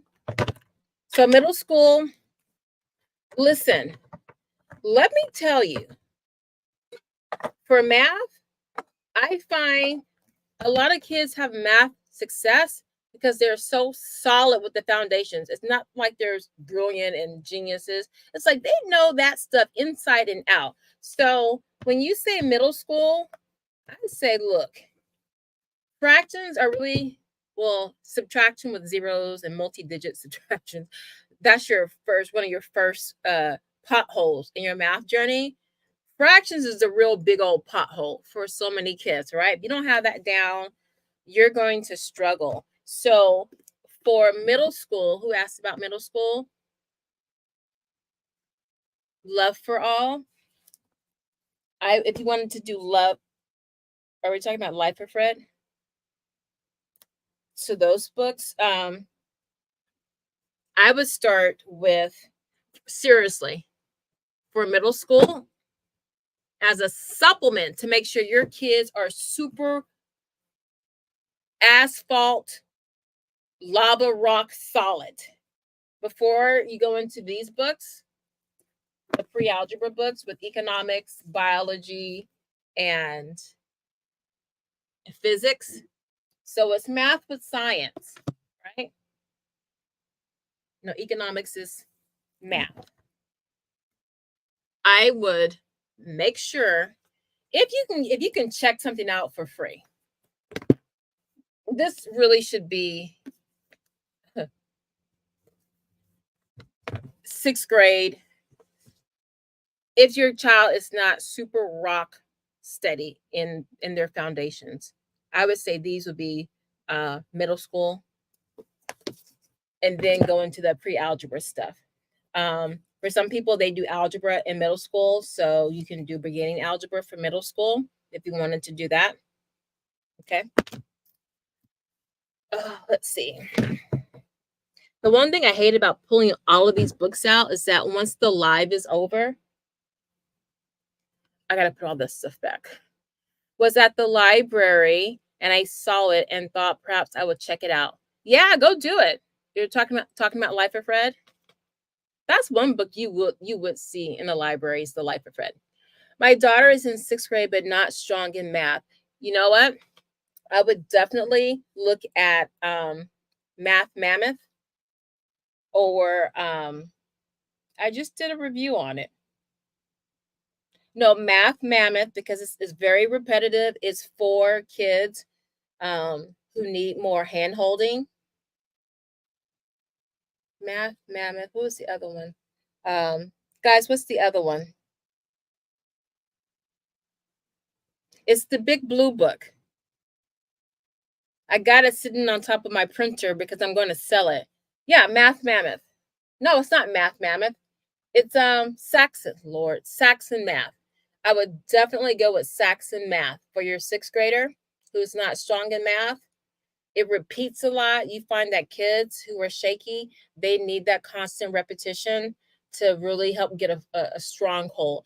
It's just like when if you write a little bit, you put your writing away and you come back to it a couple days later with fresh eyes, fresh perspectives. You can see things. You know how they say you can't see the forest for the trees. So you have to, put it away and then come back to it. With math, it's like you put it away, you go into another topic. I have a massive video where I compare, I think 5 or 6 math curriculum. Check that out because I go cover to cover. I have 2 videos. Saxon Math, I do a flip through. That's a big video. And then I have another one where I compare all the math, the popular math programs. And that one, Saxon Math, is in there. So that would be a good choice. Love for all for your daughter. Wow, it's a huge baby. It is huge. Let's see. Katesh says, have your kids ever done notebooking in your homeschool? If so, for what subjects? So for notebooking, for those of you who don't know, notebooking I actually love notebooking. As a matter of fact, I kept some of their notebooking. We did notebooking for poetry, for math in 5th grade. It's great for math. And for history, when we did story of the world. So what notebooking is, you just take a notebook, whether it's a composition one or a spiral one, and say for math, your first you have, say, 12 units in your math textbook. Okay, you start with addition, first unit, second addition, subtraction, third unit is just like decimals, right? So for notebooking, what your child does, they write down the key parts of what you're teaching, which is not going to make sense to you. They'll write down practice problems, practice questions. It's almost like their reference book, right? So I really want to go and grab my notebooking thing. So what I did, I went to Teachers Pay Teachers. I cheated, and I bought. Well, let me pull it up. I bought things you can cut out to put in your notebook. So one of the ones that my kids love was. Let me show you. I did the poetry one. I'm gonna pull that up. So the poetry, we took all the components of poetry, rhyme, verses, syntactic pattern, whatever, all that kind of stuff. Hold on, let me pull it up. Teachers Pay Teachers. And it gave the vocabulary. I'm going to show you. And then you would have examples of it, purchases. Okay, let's see, poetry. Okay, interactive poetry. Now on teachers, oh my God, y'all, I gotta do a video on this. Okay, let me share. Let me just download it. That way I can just, let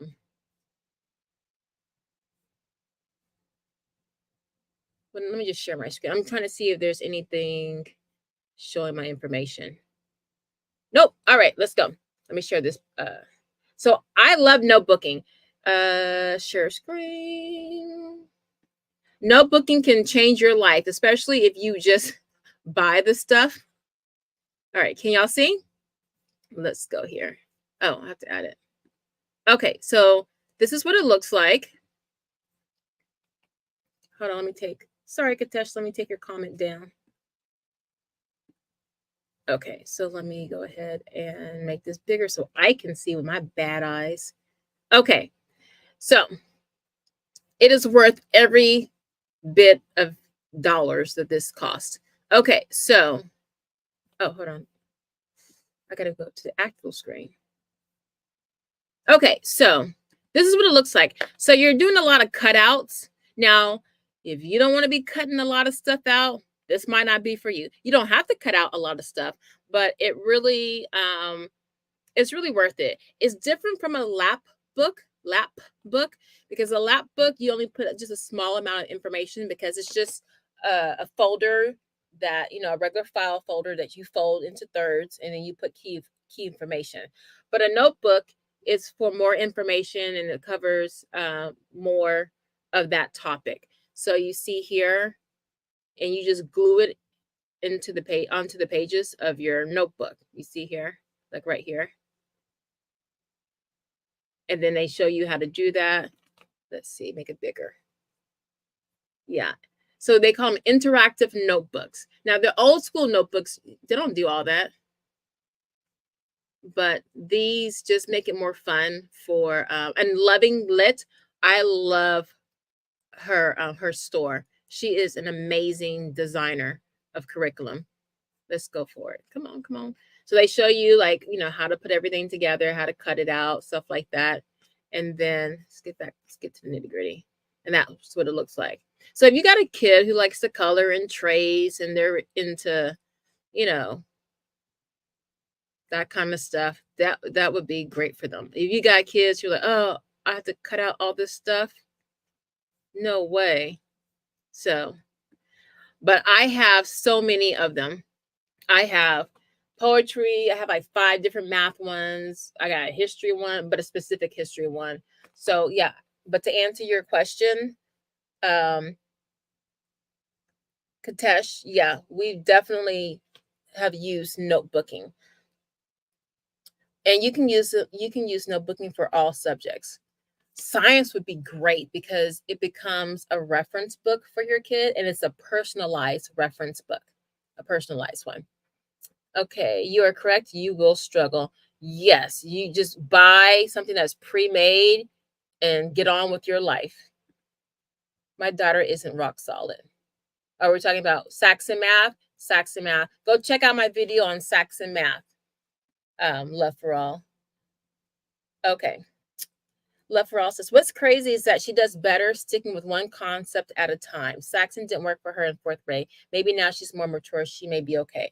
So she wants to stick with one math mammoth. I would do math mammoth. It doesn't spiral so much as Saxon math. And the way it's taught, I think, is very solid. The presentation in the book is not overwhelming, which does make a difference for math concepts. And there is spiral built into that. I think I have a standalone review on Math Mammoth. I would check that out. Let me toot my own horn. And let's see here. Also, let's see. I'm trying to see if I did Math Mammoth standalone. Okay, I have Saxon Math 3 review. Your daughter is older, but 4. Okay, here we go. Okay, so let me pull this up.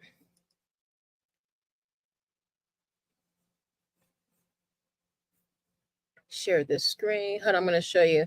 So I forgot who asked about something. I don't know. All right, let me share this screen. So check out this video I did. This is third grade. Your kid is older, but Math Mammoth is still the same whether you're in fourth grade, fifth, sixth, middle school. Well, I don't know how old what grade your daughter is in, but why can't I move my screen? Oh, anyway, this is what it looks like. I just wanted you to see the thumbnail.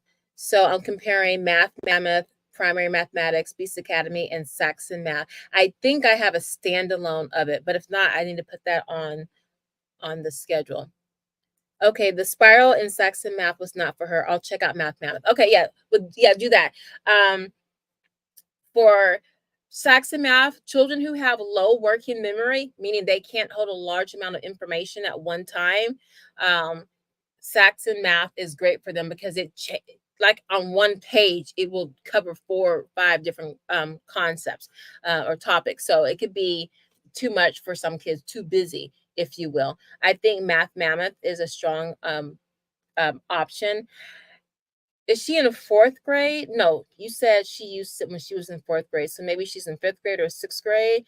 If you were primary mathematics is a little late to start because the learning curve for their system will just take it would just take more time. It's not impossible, but it's already getting more advanced. And if you're not into that uh concrete system, that bond system, I can't even talk, of how they do math, the con the concrete pictorial abstract setup, there might be some struggle there. Beast Academy and Khan Academy are also mastery programs. So Beast, Khan is Khan. It's just online thing where you can just work at your own pace. And obviously, the more you get correct, you can go through it, but you could go through it and not master anything. But it is meant for mastery. It does really push that. You got to, as a teacher, I love Khan Academy. My kids, my rising 8th grader is doing Khan Academy over the summer. So it doesn't seem the same for all grade levels. I'll put like that. But yeah, it is mastery, but it does spiral. All great programs spiral. Some of them explicitly say spiral, not the word spiral, but they'll say review after a chapter or review after a unit. They all spiral. Or in some programs, you'll have primary mathematics does this a little bit. Well, it does have like reviews, but you'll see previous concepts in the current chapter that you're on. It'll just be a little sprinkling throughout. So all solid programs will have some kind of spiral in it, especially for 3rd, 4th, and 5th, because a lot of a lot of the topics refer back to a previous topic, because math is very procedure and very well, it's procedure. You can't go on without the other. So if you were doing fractions, just by default, when you do addition with fractions, that's spiral. You're going back to remembering how to do addition or multiplying fractions. By default, you're going back to a concept that you previously studied. Beast Academy, it's in its own league. It does have spiral in it. One thing I did not like about it, and I wrote to them and I asked them to make this change, besides not having a teacher's guide, but that was years ago. I think they have a whole new series out, so they probably changed everything. They did not have as much spiral in their program, and they needed it because it was some high level concepts. One book would go 2-3 grade levels ahead, and you would need spiral because you need to look at what is at level, what is at grade level, and then the other grade levels. So it was just so many different grade levels being taught. It was like you kind of have to spiral on something because there's just so much going on. But you can make any program mastery, and you can make any program spiral. You have to supplement to do that. But don't get caught up too much in mastery or spiral programs. You can look and see, oh, this one doesn't have that much. The keys too is a mastery program, meaning for fractions, it has a separate book for each kind of fraction. That's a true mastery program. So that's one thing that kind of gets me, because it's advertising. A lot of programs build themselves. Let's sidebar. Let's talk about curriculum really quickly and put you on game. A lot of programs will say we're mastery based, and this, I'm glad you brought that up, Katesh, because this is a really good point to make. A lot of programs will say, oh, we're mastery based because that's like a gold standard. That means your curriculum is very comprehensive, right? Now, if you go into a math program, let's just say math program, and you look at fractions, are you going to see, and you see the depth. Well, I mean, these books are thin, but they're covering one component of fractions. There are 4 books on fractions. 4, 4, 3. Oh, I'm missing book 1. But anyway, multiplying and dividing, adding and subtracting, and then mixed numbers. They are so thorough with fractions that they make a book for each component of fractions. For percent, the same thing. For decimals. So if you want to know if a program is mastery, at least for like math, that's really the only subject you would look for mastery or spiral or all of that. It's math. For math, go to their chapter or unit on decimals and see if they cover adding, subtracting, multiplying, and dividing, and mix all of that, and see, is it just 1 or 2 pages? Because that's not mastery. You know, you want a number of pages. It just depends on how the layout is of the book that determines, you know, are these 5 pages enough to teach? Is this considered mastery? Okay. So to me, like Beast Academy is going to give you everything for a topic. You're gonna cover that topic inside and out, backwards and forwards, to where you're gonna puke. Well, I take that back. You do have mastery, like for well-ordered language, the grammar program from Classical Academic Press, that is definitely mastery. One book, you only cover 4 topics basically: subjects, verbs, adjectives, prepositions, I think, or direct objects. I forget, but it's so mastery. You go over it so much, you want to throw up because you're tired of looking at it. That's when you know it's mastery. When you were tired of looking at the same thing over and over again, that is mastery. Okay. Any other questions? And we'll get out of here. 2 hours. Nobody's going to watch this live. I'm going to take it down. Let's see. She's also using Masterbooks Math 6, but I'm looking to find supplements. I've heard of Masterbooks, but I haven't looked at it because that's one of the newer books on the block, one of the new kids on the block. Let me know how that goes. And you are welcome. All right, guys. So it's been 3 hours. I think we were 1 hour before the other live cut off. Well, I cut it off. But there you go. So much for common mistakes that homeschoolers make. I'm going to come back correct next week. But I do like doing these lives, these impromptus. If I have it on hand, I'll grab it. If I think I know about it, I'll talk about it. If I don't know about it, I'll ask you guys to come on live with me and you guys can talk. You can share your experiences. If you have a homeschool website or something, related to that you want to share, come on in and talk about it. We'll support you. We tried master books and felt it wasn't very thorough. Katesh does, but it was great too. I think was it. And that's another thing. Sometimes curriculum, they are good for a couple of grade levels, and then they kind of just lose steam for the other grade levels. You just never know. That's why I like writing and rhetoric, with the exception of book 4, because it's pretty consistent. But y'all, there are no more questions or comments. I am back, and I will be live next week. I will drop.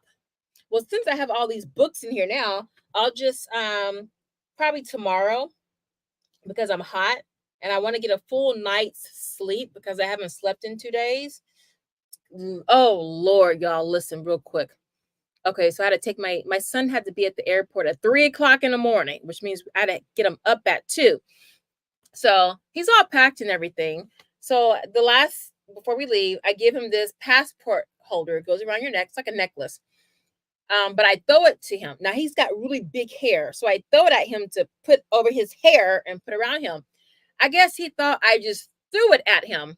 So I walk off to go start putting things in the car. He takes it off and puts it in his backpack.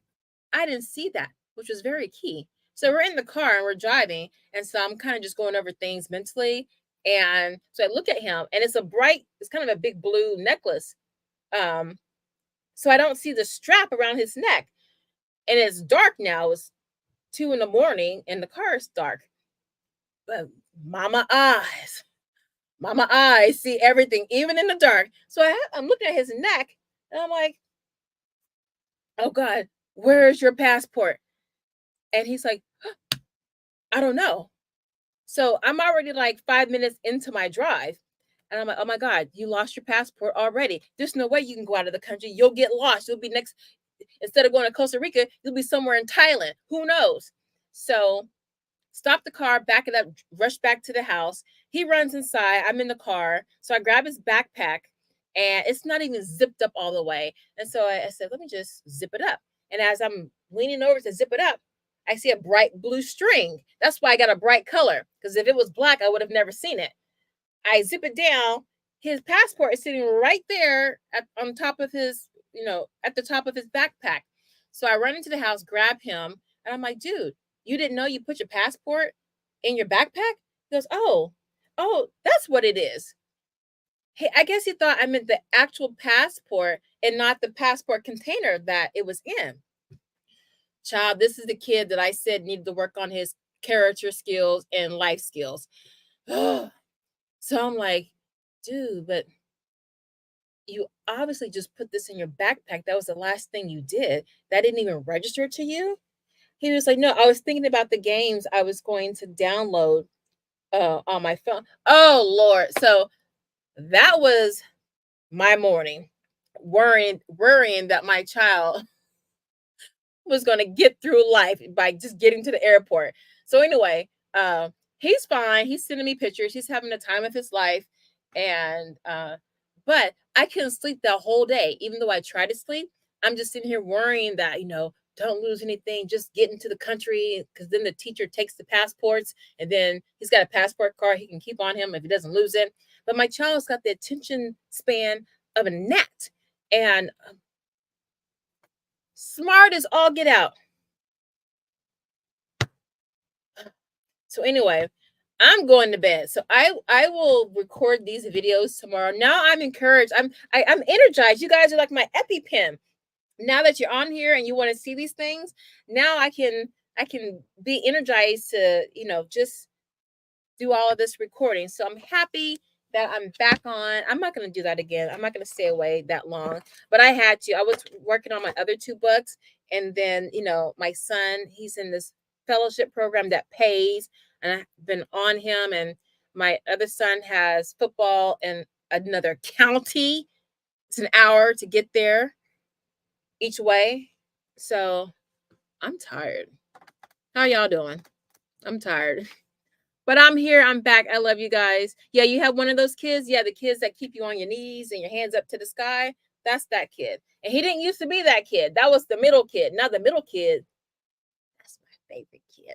He does everything. He does his chores. That was the one that brought me the cord, but I yelled at him. I actually had the cord, but he didn't say anything to me. Now my other kids would have been like, "Mom, you had it. This is mine." They would have been like talking back to me respectfully, because that's. But the middle son was like, "Here, no muss, no fuss," because it wasn't important. He gets the big picture. He was like, "Okay, you can yell at me. I know I don't have it, but here, take mine." And he gave me his. And so after this, I'm gonna go and give him back his cable, apologize, and make him some cookies. It's my favorite right now. But it changes throughout the week. All right, guys. Yeah, smart but clueless. Next to the oldest. Man, I'm like, were we like that when we were growing up? I don't know. I just feel like, child, you got to go to school. You got to go to college down the street from me. I can't send you out the state college. I don't know. I'm gonna have to. I don't want to micromanage him, but he has to come into himself as a young man, and he needs to hurry up because uh, Mama's tired. All right, but I'm not tired of you guys. I'll be back next week. I will have recorded videos and lives. We'll be going live. Yeah, you kept yours in. Stay. Oh, you know what? We need to do a Zoom because I want to get to know you guys. Like, I know you guys homeschool. I don't know all the ages for all of your kids. Some of you have grown kids. Some of you have kids who are about to graduate. Some of you got that, and you got little ones. The whole gambit. I just haven't decided how far I want to go with the homeschool world. I really want to do my conspiracy theories, my esoteric stuff. I really want to do that. I just want to sit and just talk and learn and be amazed and be intrigued. But I also I'd like to, share stuff for homeschooling, but I don't know if I want to, how far I want to take that. We'll see. We'll see. All right, guys, I love you for the last time. I'm getting out of here. I'll see y'all next week. All right, have a wonderful weekend. Oh, shoot, my son turns, his birthday is the 2nd. Next week, I'm looking at the calendar. Next week is August. Yeah, because he comes home on his birthday. Oh, I'm tired. I got to go to bed. Yeah, so yeah. All right, y'all. Let me take off my YouTube hair. I got my hair braided underneath. I'm deep conditioning it. Yes. Oh, thank you, love. Thank you. All right, y'all. I will see y'all next week for sure. For sure. And I hope this wasn't too late. I started at 6 because I was thinking of my hot topics. I used to go live at 7, and it fit a lot of people's schedules. I might put a poll out to see. I could go in the afternoon, like 12 my time, Pacific time. I'm still working that out. I guess I'll just defer to the majority of people what works for them. I know we have a couple of people in the UK, and so it's in the morning over there.